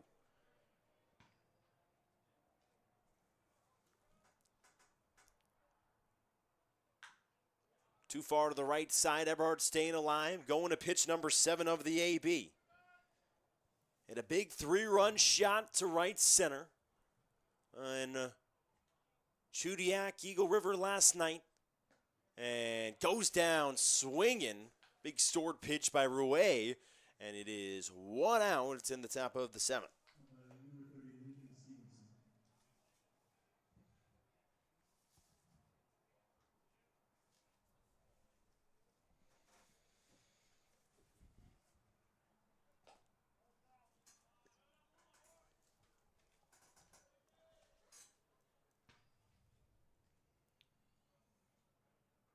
Just the 3rd K total of the day by these hitters of Miners, and Stevenson making a quick out 2. And now Parentoni will come up for his second AB against Rouet.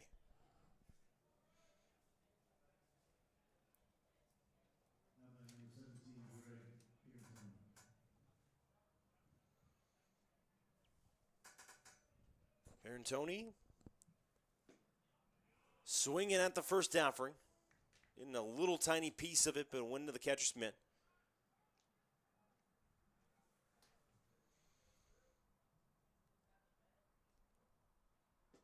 Now too far inside and low. Evens up the count at 1s apiece. 0 for 2 today. Did get on due to an error by Toki over at 3rd.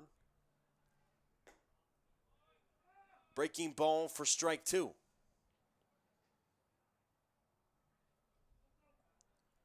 Parentoni trying to get it to Wilson. With a base hit into center field, he will do just that. And more 2-out hitting for the Miners as Wilson comes up to try to flip the order to Cole Funkhauser.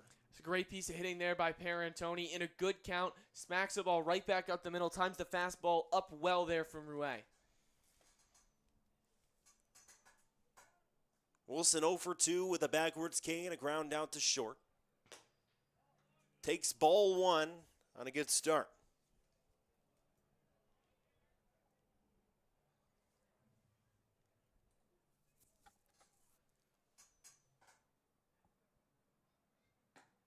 Want to know inside 2-0. Wilson's been a very selfless player this year.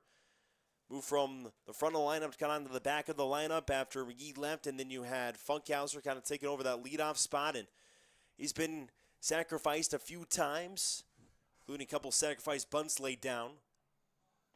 2-0 inside, 3-0 now. You talk about those sack bunts. He moved a couple runners over yesterday on a sack bunt against the River Chinooks. Cole Funkhauser then got a base hit to bring those runners home.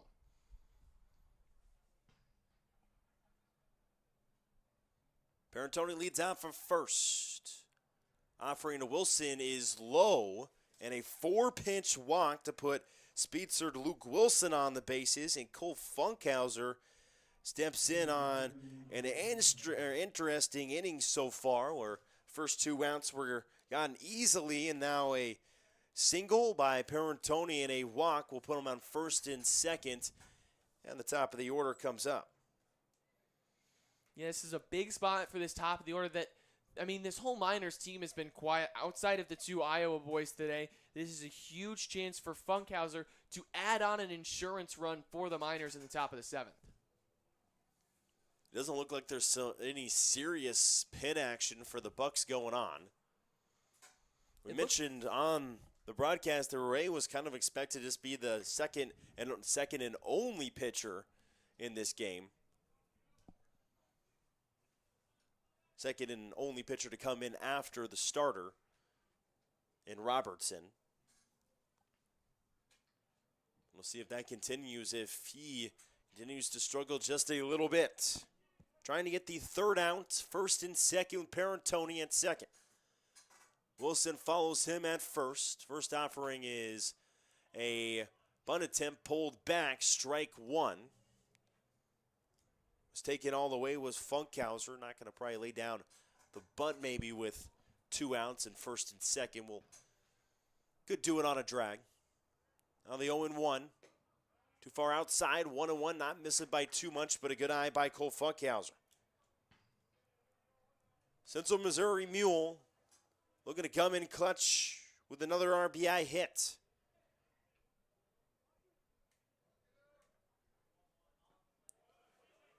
Low and inside, 2-1 in a favorable count.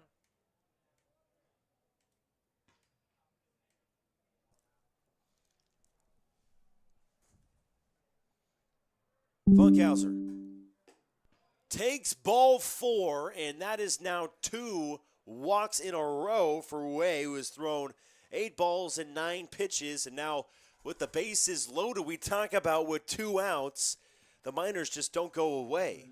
Yeah, the Miners are not an easy team to get down 1, 2, 3 or in order at all. When the 2 outs show up on that scoreboard, the Miners take each pitch a little more seriously, it feels like. They know their situations, and they arise to the occasion. And we'll see if Elliot Medlock, a player who has come up in big moments so far this season and delivered, can do it here.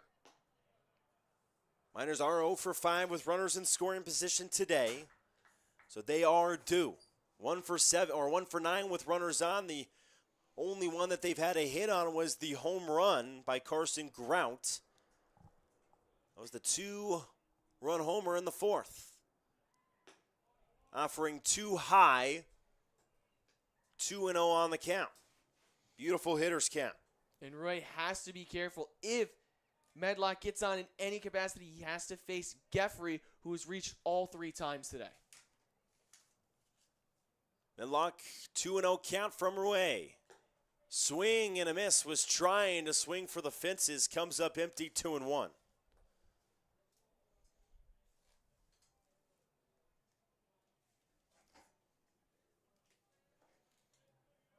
After Geffrey, it's also Grout, who's already homered in this game. So big A-B between Medlock and Rouet here. 2-1 is past the press box and fouled with 2-2.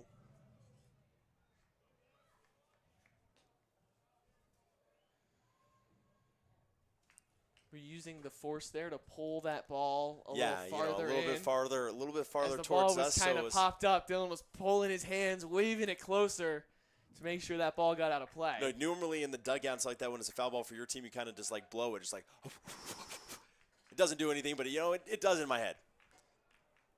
Maybe it worked there. 2-2. Strike 3 called. And Medlock's having an extra word with the home plate umpire, and he'll go back to his dugout after not liking the call. 2-0 game. Miners leave them stranded.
Back to the Bucs side of things for the bottom of the 7th. Miners with 3 hits. Anchorage with 2.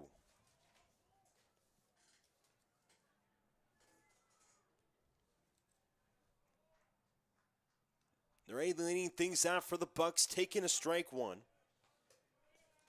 The bottom of the order before it gets to the top in Kai McGarry. Leadoff batters have been getting on for both squads in this game.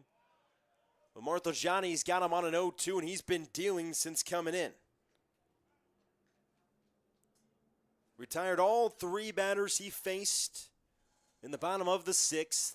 Now looking to retire the first one in the bottom of the 7th. Ball put in play, coming off of the dish and making a good play is McGee for the first out. Hopping up quickly. Having a good laugh with the official. Umpires well behind home plate. Say maybe, you popped up real quick there. I don't know what they're saying. Who knows? I mean, you are the former baseball player. I feel like you should know what those conversations I was never are a like. catcher, though. I was an umpire, I guess, but, I don't know. Yeah, so you've had plenty of conversations with catchers. Yeah, I probably said, oh, yeah, you popped up real quick. Nice play. Probably is what he said. I mean, that's what I would assume. 0-1. Nice slide piece. Gets off the plate 0-2.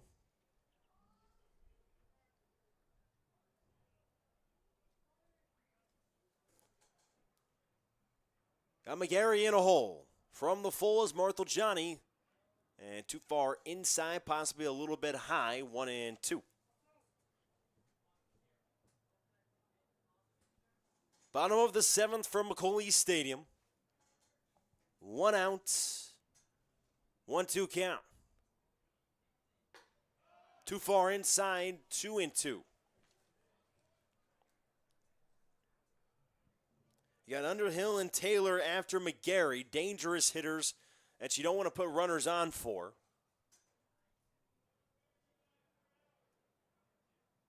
2-2 is hit twice on the bat, once for the foul ball and once when it was hit farther in the foul territory. That's not something you'll see a ton of. We've seen a bat go flying and a ball hit twice today. It's been an interesting day for some rare moments in baseball. And Joe McGee will definitely put some extra pine tar on his bat from now on.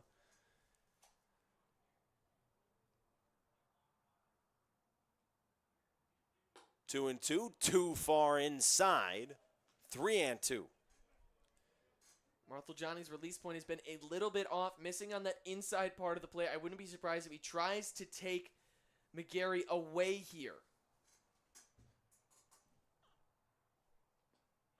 3-2. Poked up the middle, and Parentoni fields it, but there will be no play at first.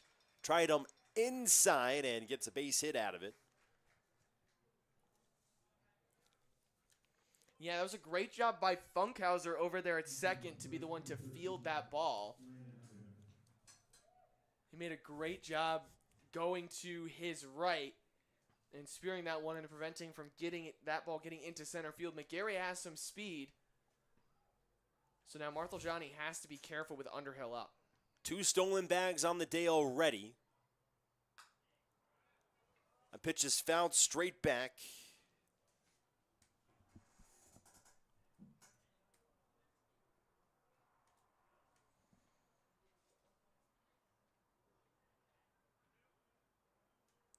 Sacrifice bunt actually a big part of the game plan for the Bucs, but the 0-1 with 1 out and elect not to go with it to maybe score a second run, and it pays off for him. Goes into left field, so first and second with 1 away. And Marthojani has given up a couple of singles after getting the first out. There is movement in the Miners bullpen. It looks like Cade Arn is warming up, number 35. As pitching coach Jordan Duell wants to have a conversation with Marthojani, who started ahead of a lot of these batters, but has missed his spot late in counts. gave up the full count base hit to McGarry, and then Underhill got a base hit in the 0-2.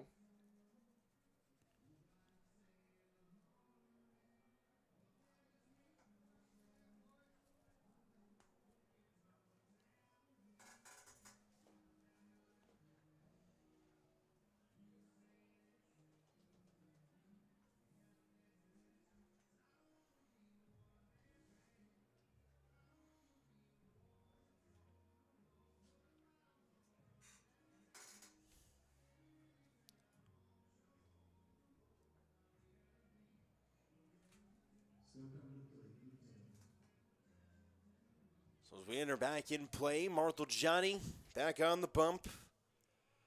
Dangerous hitter. And Luke Taylor after a couple of singles in his first and second. This will be a tough out for Marthel-Johnny. Just because Taylor's 0 for 3 so far today does not make him any less of a dangerous hitter. 1 for 11 overall against the Miners. Why'd you have to say it? You said he was 0 for 3. I know, but the 1 So- for 11 scares me a little bit more with the broadcaster jinx, Dylan.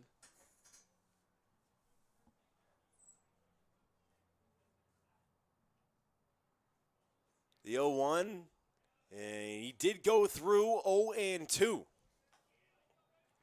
3 ground outs to short. Would love a 4th ground out to short here.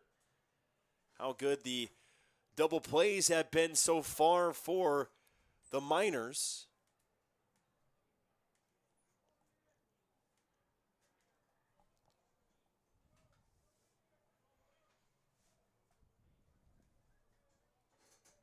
Oh, and 2. Slides too far off. 1 and 2.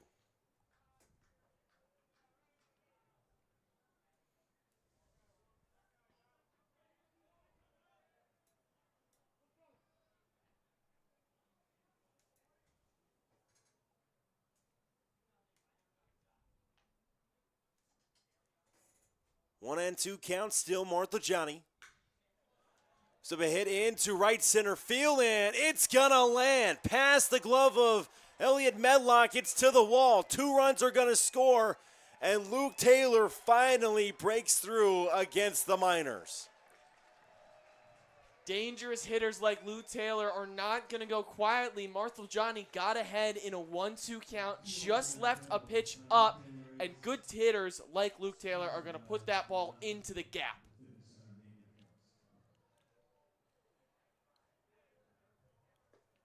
So both runs come across, and it looks like that's going to be it for the righty and Marthel-Johnny. Coming in, Kate Arn. Coming up next.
So a pinch hitter, it's going to be lefty on righty.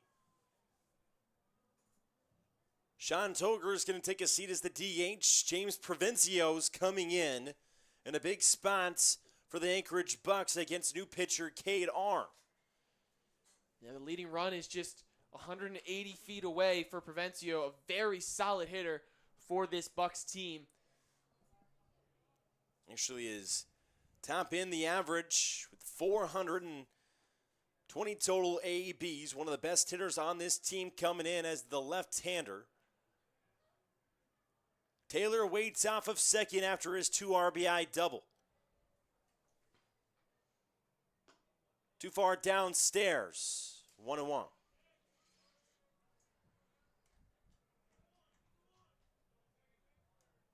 Cade Arm, who's pitched 6 innings so far for this team in league play, giving up a couple of earned runs on 4 hits.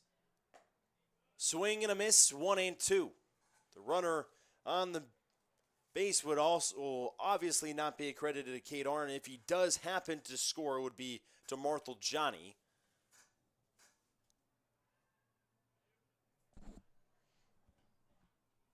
One and two.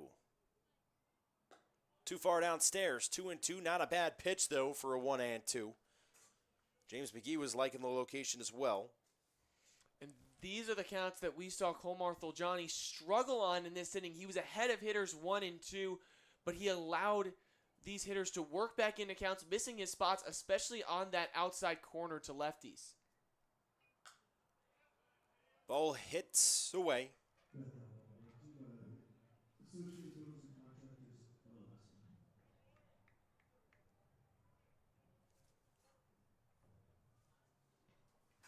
5 hits for the Bucs, 3 for the Miners. 3 of those hits for Anchorage have came in this bottom of the 7th.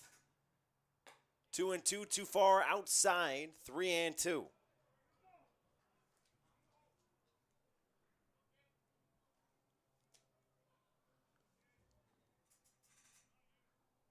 You got Toki up next in the on-deck circle after Provencio. Big full count. Cade Arm. Up the middle and past the glove of Funkhauser. Around comes the catcher and Taylor. He will score, and it is 3-2 Bucs.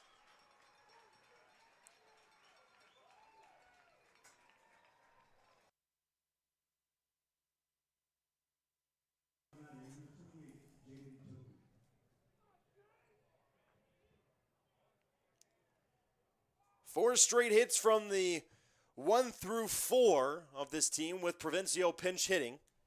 Now Toki steps in. 0 for 3 so far today. Couple of Ks and a fly out to right. 3 spot in this bottom of the 7th.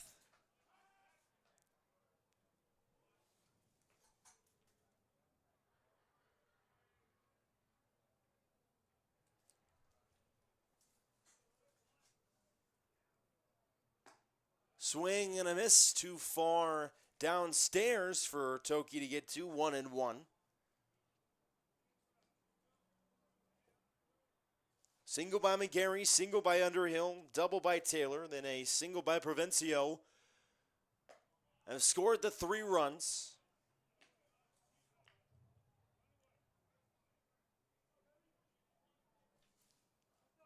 Had just 2 hits before the bottom of the 7th, have now tripled it to 6 hits. The 1-2 is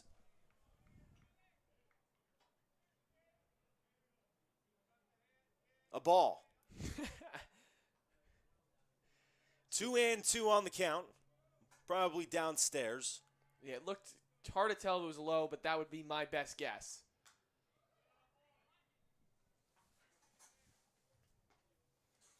Scoreboard says 2 and 3 is the count. That sounds about right. It should be. Sounds about right. Should have been a 1 and 3 count, but we're hearing an even 2-2. 2-2. Too far outside. 3-2 on the count. And both of the batters are in his face now. He started either ahead or even in the count, and now they've worked the count full. Arm missing his spots. runner down third. Grout would have gloved it if it was fair. Just ends up foul.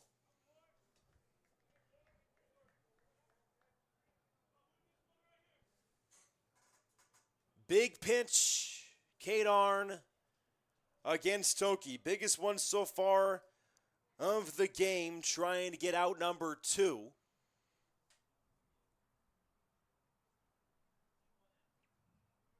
3-2. Up the middle, it's going to be caught there by Funkhauser, and he's out at second and first. Funkhauser dropped the ball. It should be a double play. No, they're going to call that he dropped it on purpose and got the out on the drop. They're going to say that he did that on purpose, and now there's 2 outs. That was kind of the call there, but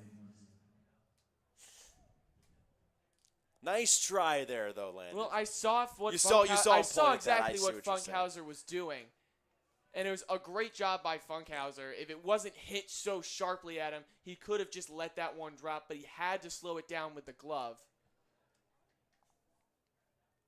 There's been a few players like that who have done that in the major leagues before. I know that Javier Baez has done it a couple of times and tried to. George Lombard Jr. did it in the AA Somerset system for the Yankees about 2 weeks ago. Out into shallow left field. Parentorni is tracking it and making the catch dangerously is Wilson, as Parentorni looked like he might have lost it in the sun. But it stays a 3-2 game. It's 3 spot in the bottom of the 7th. Miners behind.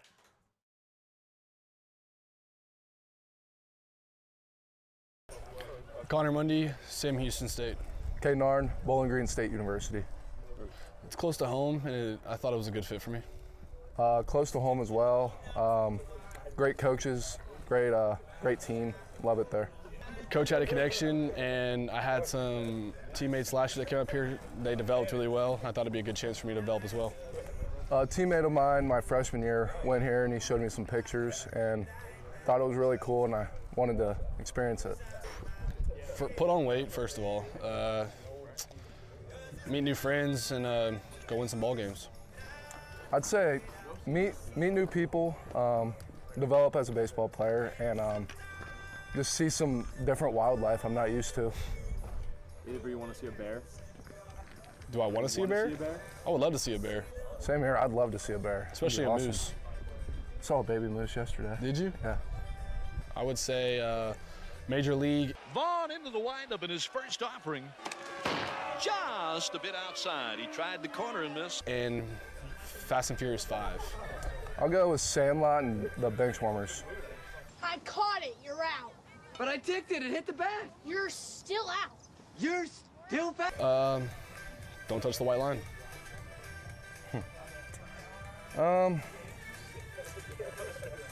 I'll say don't touch the white line either.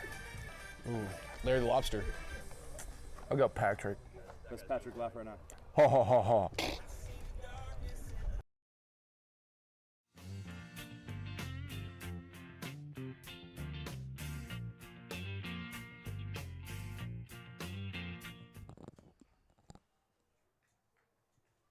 Carter Geffrey going to lead things down for the Miners, who gave up 3 runs in the bottom of the 7th, now behind a run in the top of the 8th. Goes Geffrey, Grout, McGee. Carter takes the ball inside. Carter 1 for 1 so far with a walk and a hit by pitch. Singled his last time up. Too far outside, 2-0. A new pitcher on the bump in John Witt. It sounds familiar, it should, if you've seen some good movies.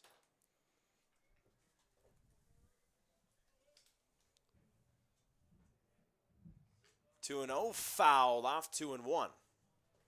One thing I noticed that Geffrey kind of always does to like reset himself is kind of walk around in a circle and then kind of take off his helmet, just breathe into it one time and then put it back on and reset his head for the next pitch.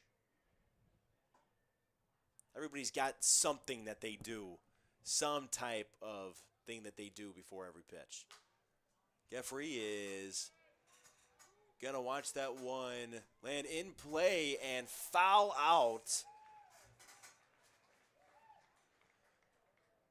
to the first baseman in Muncie, and now one away quickly, and it's Carson Grout coming up.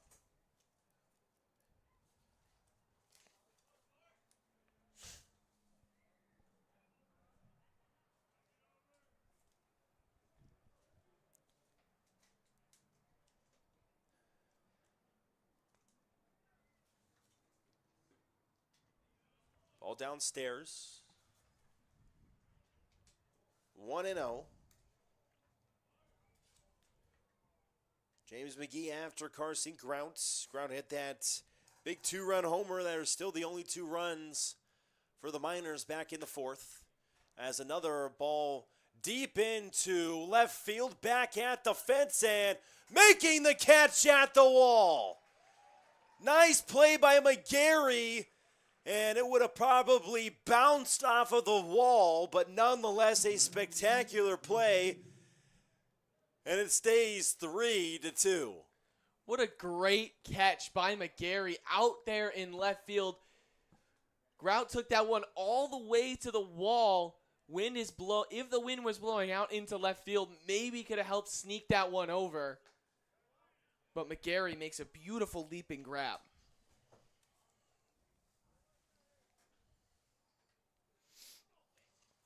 He takes a ball 1.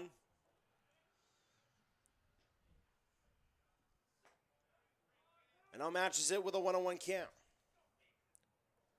0 for 2 with a hit by a pitch. Reached second base back in the 2nd inning. McCade in the 4th. Flew out in the 6th. Up the middle and going for a base hit. McGee comes through with 2 outs.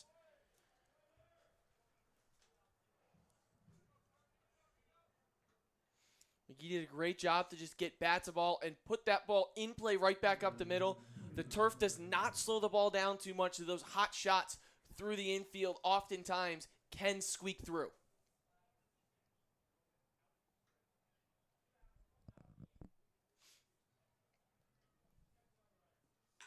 Eberhard is going to go back up the middle, back-to-back base hits for the Miners. So hold on here in the top of the 8th. It's not over yet as Stevenson comes up in his due. And we've said it time and time again. When there's 2 outs on the board, the Miners' bats come alive. 2 2-out base hits for McGee and Eberhard. We'll see if Stevenson can do the same and potentially bring the tying run home. Couple of flyouts into right and a ground out to second, sandwiched in between. 0 for 3 day for the Central Missouri outfielder, and the first pitch was in there and fouled off. Stevenson had 2 base hits yesterday, also collected 2 RBIs.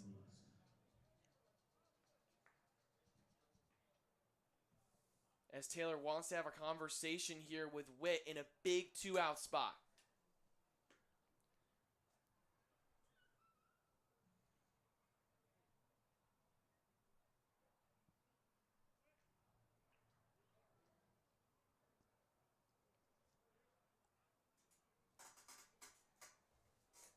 Oh 1 to Stevenson. Barantoni on deck.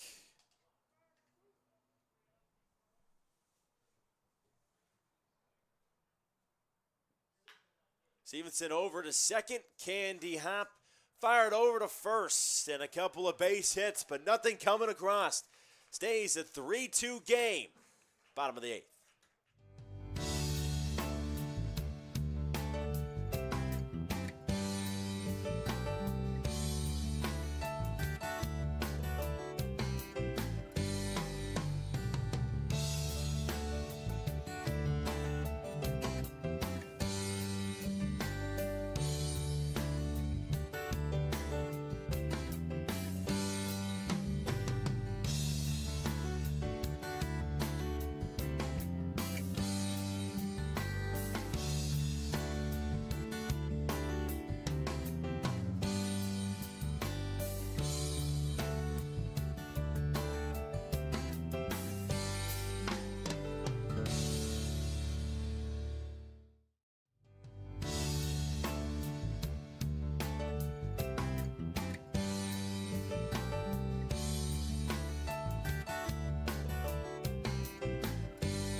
Welcome back on the Miners broadcast. 3-2 game. It's Gabe Smith, the pitcher out of Missouri State. Was at Ole Miss before. He was at Missouri State. Coming on to pitch from the bump.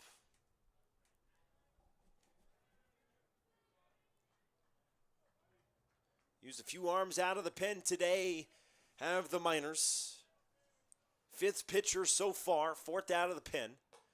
Swing and a miss to the batter in Logan Ewell. Be the 7-8-9 hitter for that Smith will be facing here for the Bucs. It'll be 8-9-1 coming up in the top of the ninth for the Miners.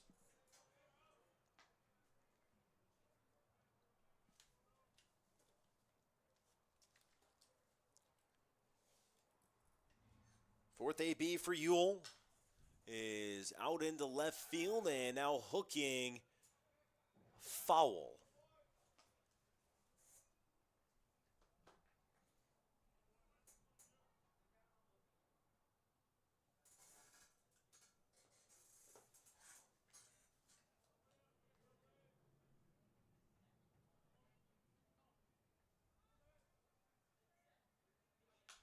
One and two, fouled off once more.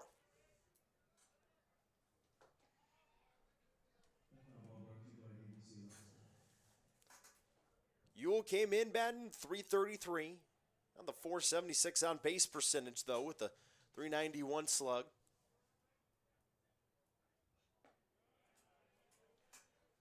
Two and two count. The sophomore, Gabe Smith.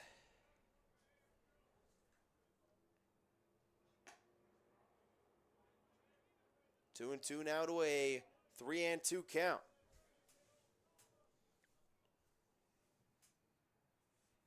Three and two offering.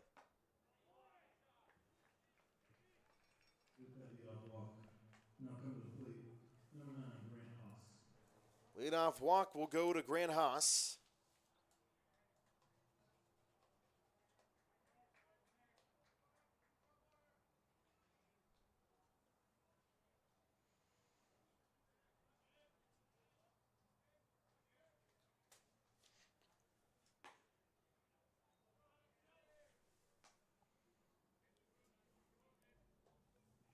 Now 5 straight balls for Gabe Smith, trying to find his first strike to Grant Haas. 1 for 2 with the walk so far today. That ball gets by McGee, and runner ends up at second. Call that a wild pitch.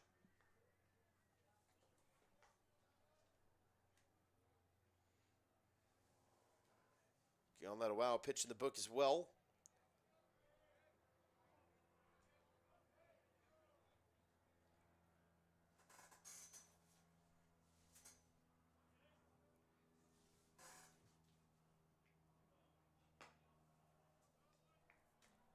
Three and 0 on the count. 7 straight balls for Gabe Smith.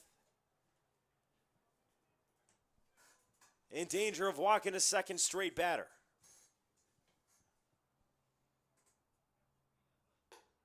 Finding a strike, 3 and 1, trying to climb all the way up to get Haas.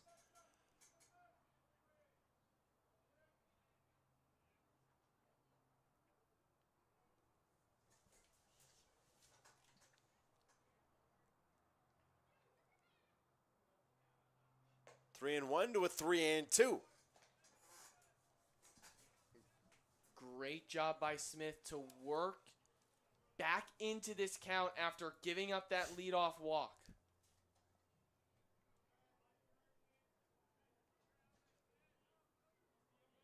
Three and 2.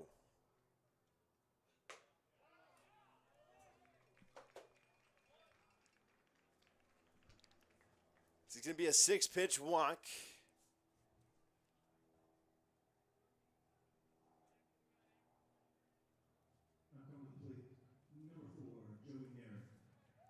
Ray now coming up. 2 Ks and a 2-1.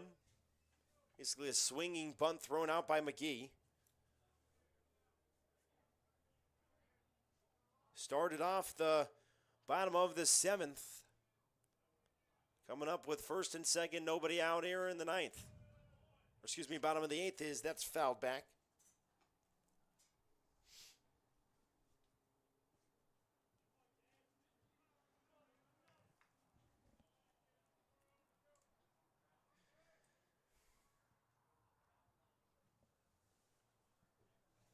Oh and 1.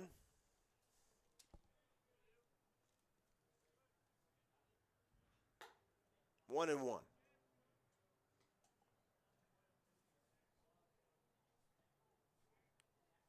Janae goes to the top of the order with McGarry, Underhill, Taylor, who did all of the damage in that 3-run inning.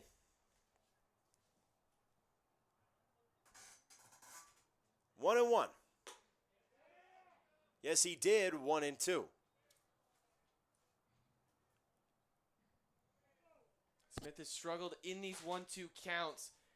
Needs to find his pitch here and find his spot to get a crucial first out and then bring up an opportunity for a double play ball. Just outside, not a terrible miss. 2 and 2. Made it appealing on the 2 and 2 pitch. 1 and 2 pitch, rather. Now the 2 and 2 pitch.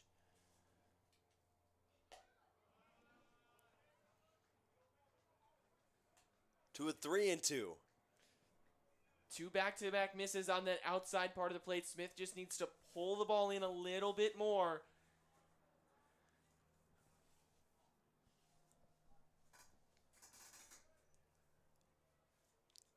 Three and 2. Swing and a miss. Gets him swinging at ball 4, and Gabe Smith gets the first down, and now 1 pitch away from being out of it. But it looks like LeBrun is going to go to his pen instead. Looks like it's going to be Bauman coming out when we get back.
Garrett Bauman,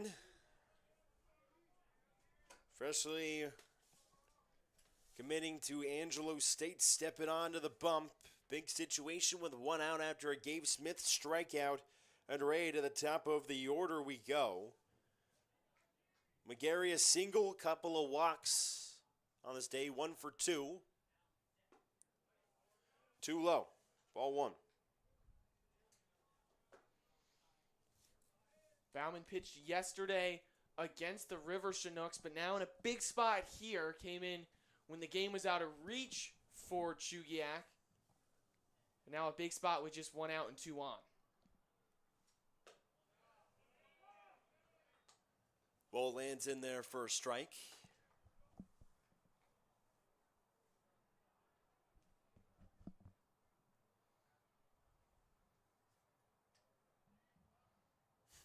One and one. Just missing with the 1 and 2, low and away with the slide piece. Underhill and Taylor after McGarry. You would really prefer to get McGarry and Underhill before batting against Taylor, who's got the 2 RBI double. All these guys are very qualified hitters for the Bucs. 2 and 1. Runners take off. Ball is fouled away, 2 and 2.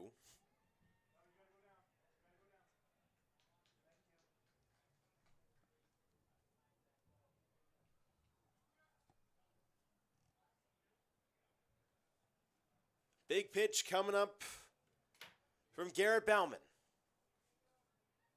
Talking about how much fun baseball is again. Would love a big strikeout. 2 and 2. And just getting a piece of it and fouling it where McGee couldn't squeeze.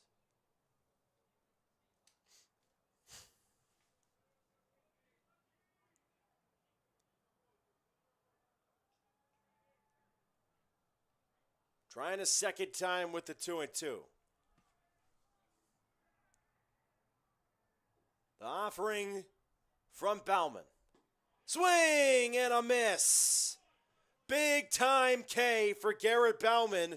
And another reliever comes in and shuts the door on the first batter. And that was a great breaking ball from Bauman. Missed with it a few times in that AB. Out of the hand, it was enticing enough to get McGarry to swing at it.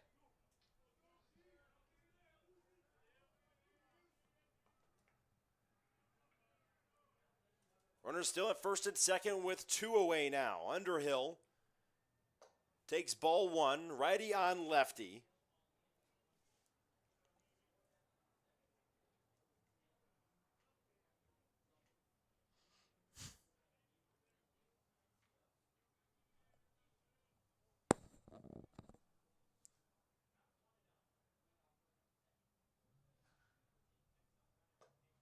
All too far outside, 2-0. You do have one free bag, but not really wanting to give it up. Especially with the guy that has already punished you today in Luke Taylor in the on-deck circle. Like I said, really want to get those 2 batters in McGarry and Underhill. Got McGarry. 2-0 to Underhill.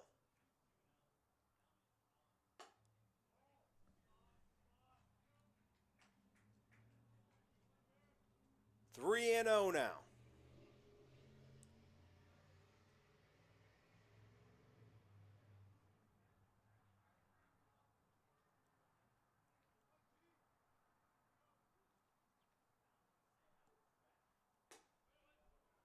Finding a strike, trying to climb all the way back against Landon.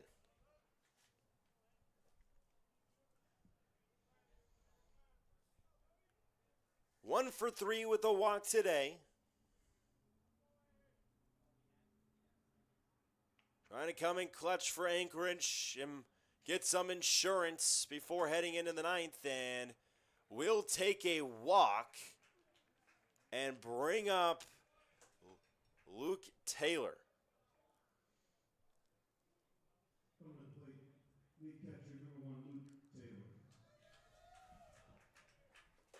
Luke Taylor, a 2 RBI double today. First extra base hit against the Miners on the season. Up in a big spot now, can add some insurance runs to expand this lead of the Bucs.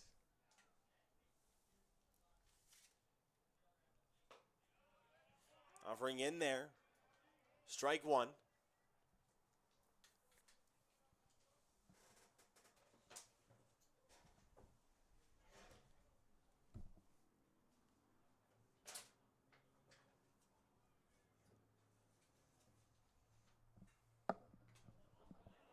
The 0-1 will hit him in the shoulder, and it will score a run.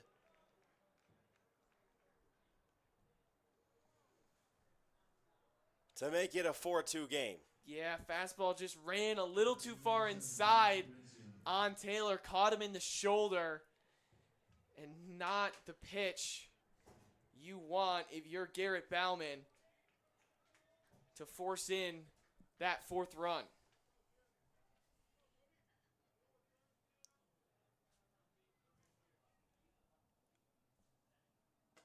Swing and a miss on the next pitch. Maybe the fastest one he threw so far of the day. Into Provencio for his second AB. Had a single in his only one of the game after he came in for Toger, who was 0 for 3. Fouled away, 0-2.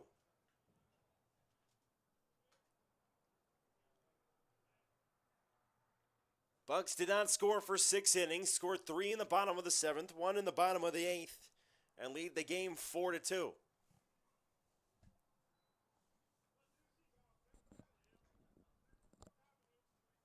The 0-2. Too far outside, not going to go out there and try to chase was Provencio.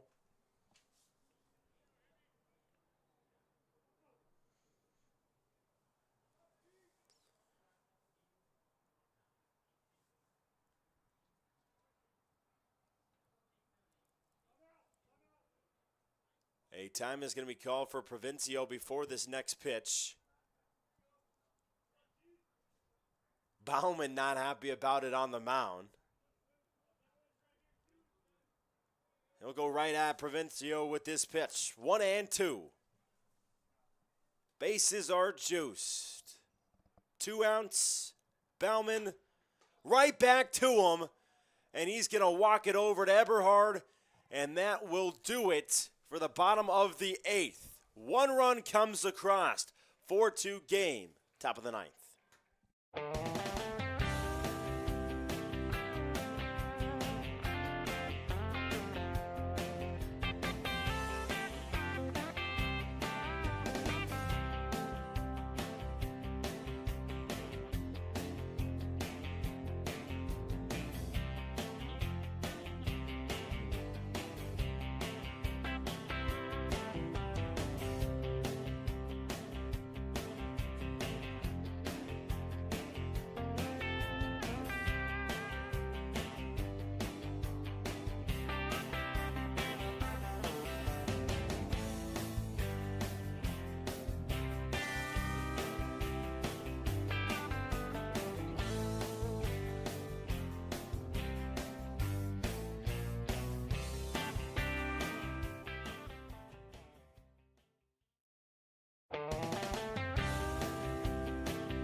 Miners broadcast still in VanderVeen, Landon, Stilz. Greg Parentoni, and as I expected, Ridge Erickson pinch hitting in the 9th spot. Yeah, as you expected. I could see it with Parentoni too, though. I could see. I was thinking more in a tie game situation. Parentoni over to short. Haas vacuums it up, fires to first. 1 pitch, 1 out for the new arm.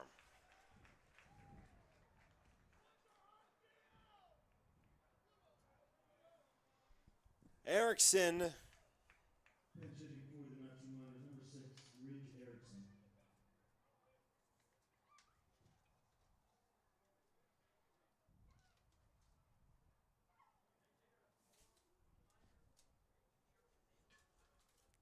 Stepping in. First offering. Lands in. First strike.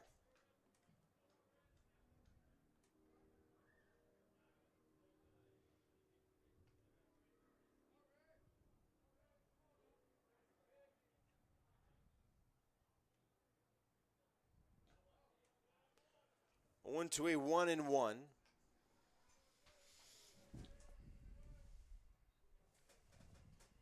Giordano, who came in for Witz in the 1-1 count to Erickson. Got the ground out to Parentoni, and now saw a fly out by Erickson over to first, and Bucs are 1 out away Number 1, Cole Funkhauser. from a 2.5 game lead. This is a big spot for Funkhauser. This is the guy you want up, though, if you're the Miners. He's done a really good job from the leadoff spot to getting on base.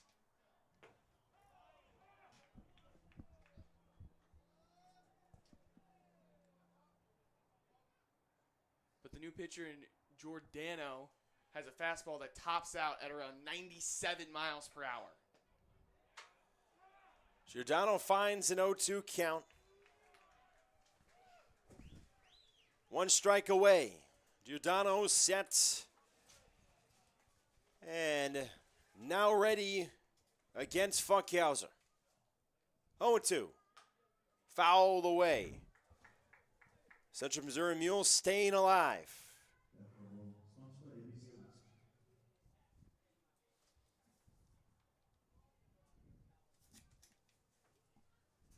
0-2, 2 outs, 4-2 game. Bucs looking for another win. Funkhauser over to short off the glove of Haas, and it will last at least one more batter, getting it to Elliot Medlock.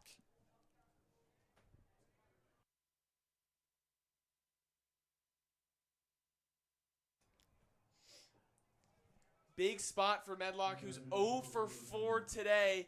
Came up with the bases loaded and went down swinging. Called that one an error over at short.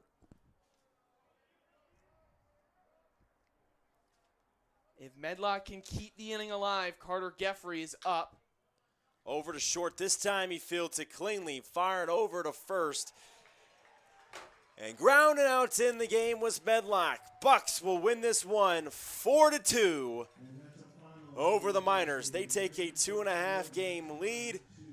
And the Miners will play, or will have an off day before playing Chudiak on Sunday and facing this same team in this same place against the Bucs on Monday. Yeah, just a tough one for the Miners. The Bats couldn't wake up in the spots that they needed them to. Normally a good team with runners in scoring position went 0 for 17 today. It's not what you normally see out of this Miners, out of the Miners hitters. The pitching staff gave up still, again, a little bit too many free passes, but controlled this game very well throughout until that big 7th inning in which the Bucs scored 3 runs, and they didn't give the lead back from there. Yeah, just 2 of 13 with runners scoring, or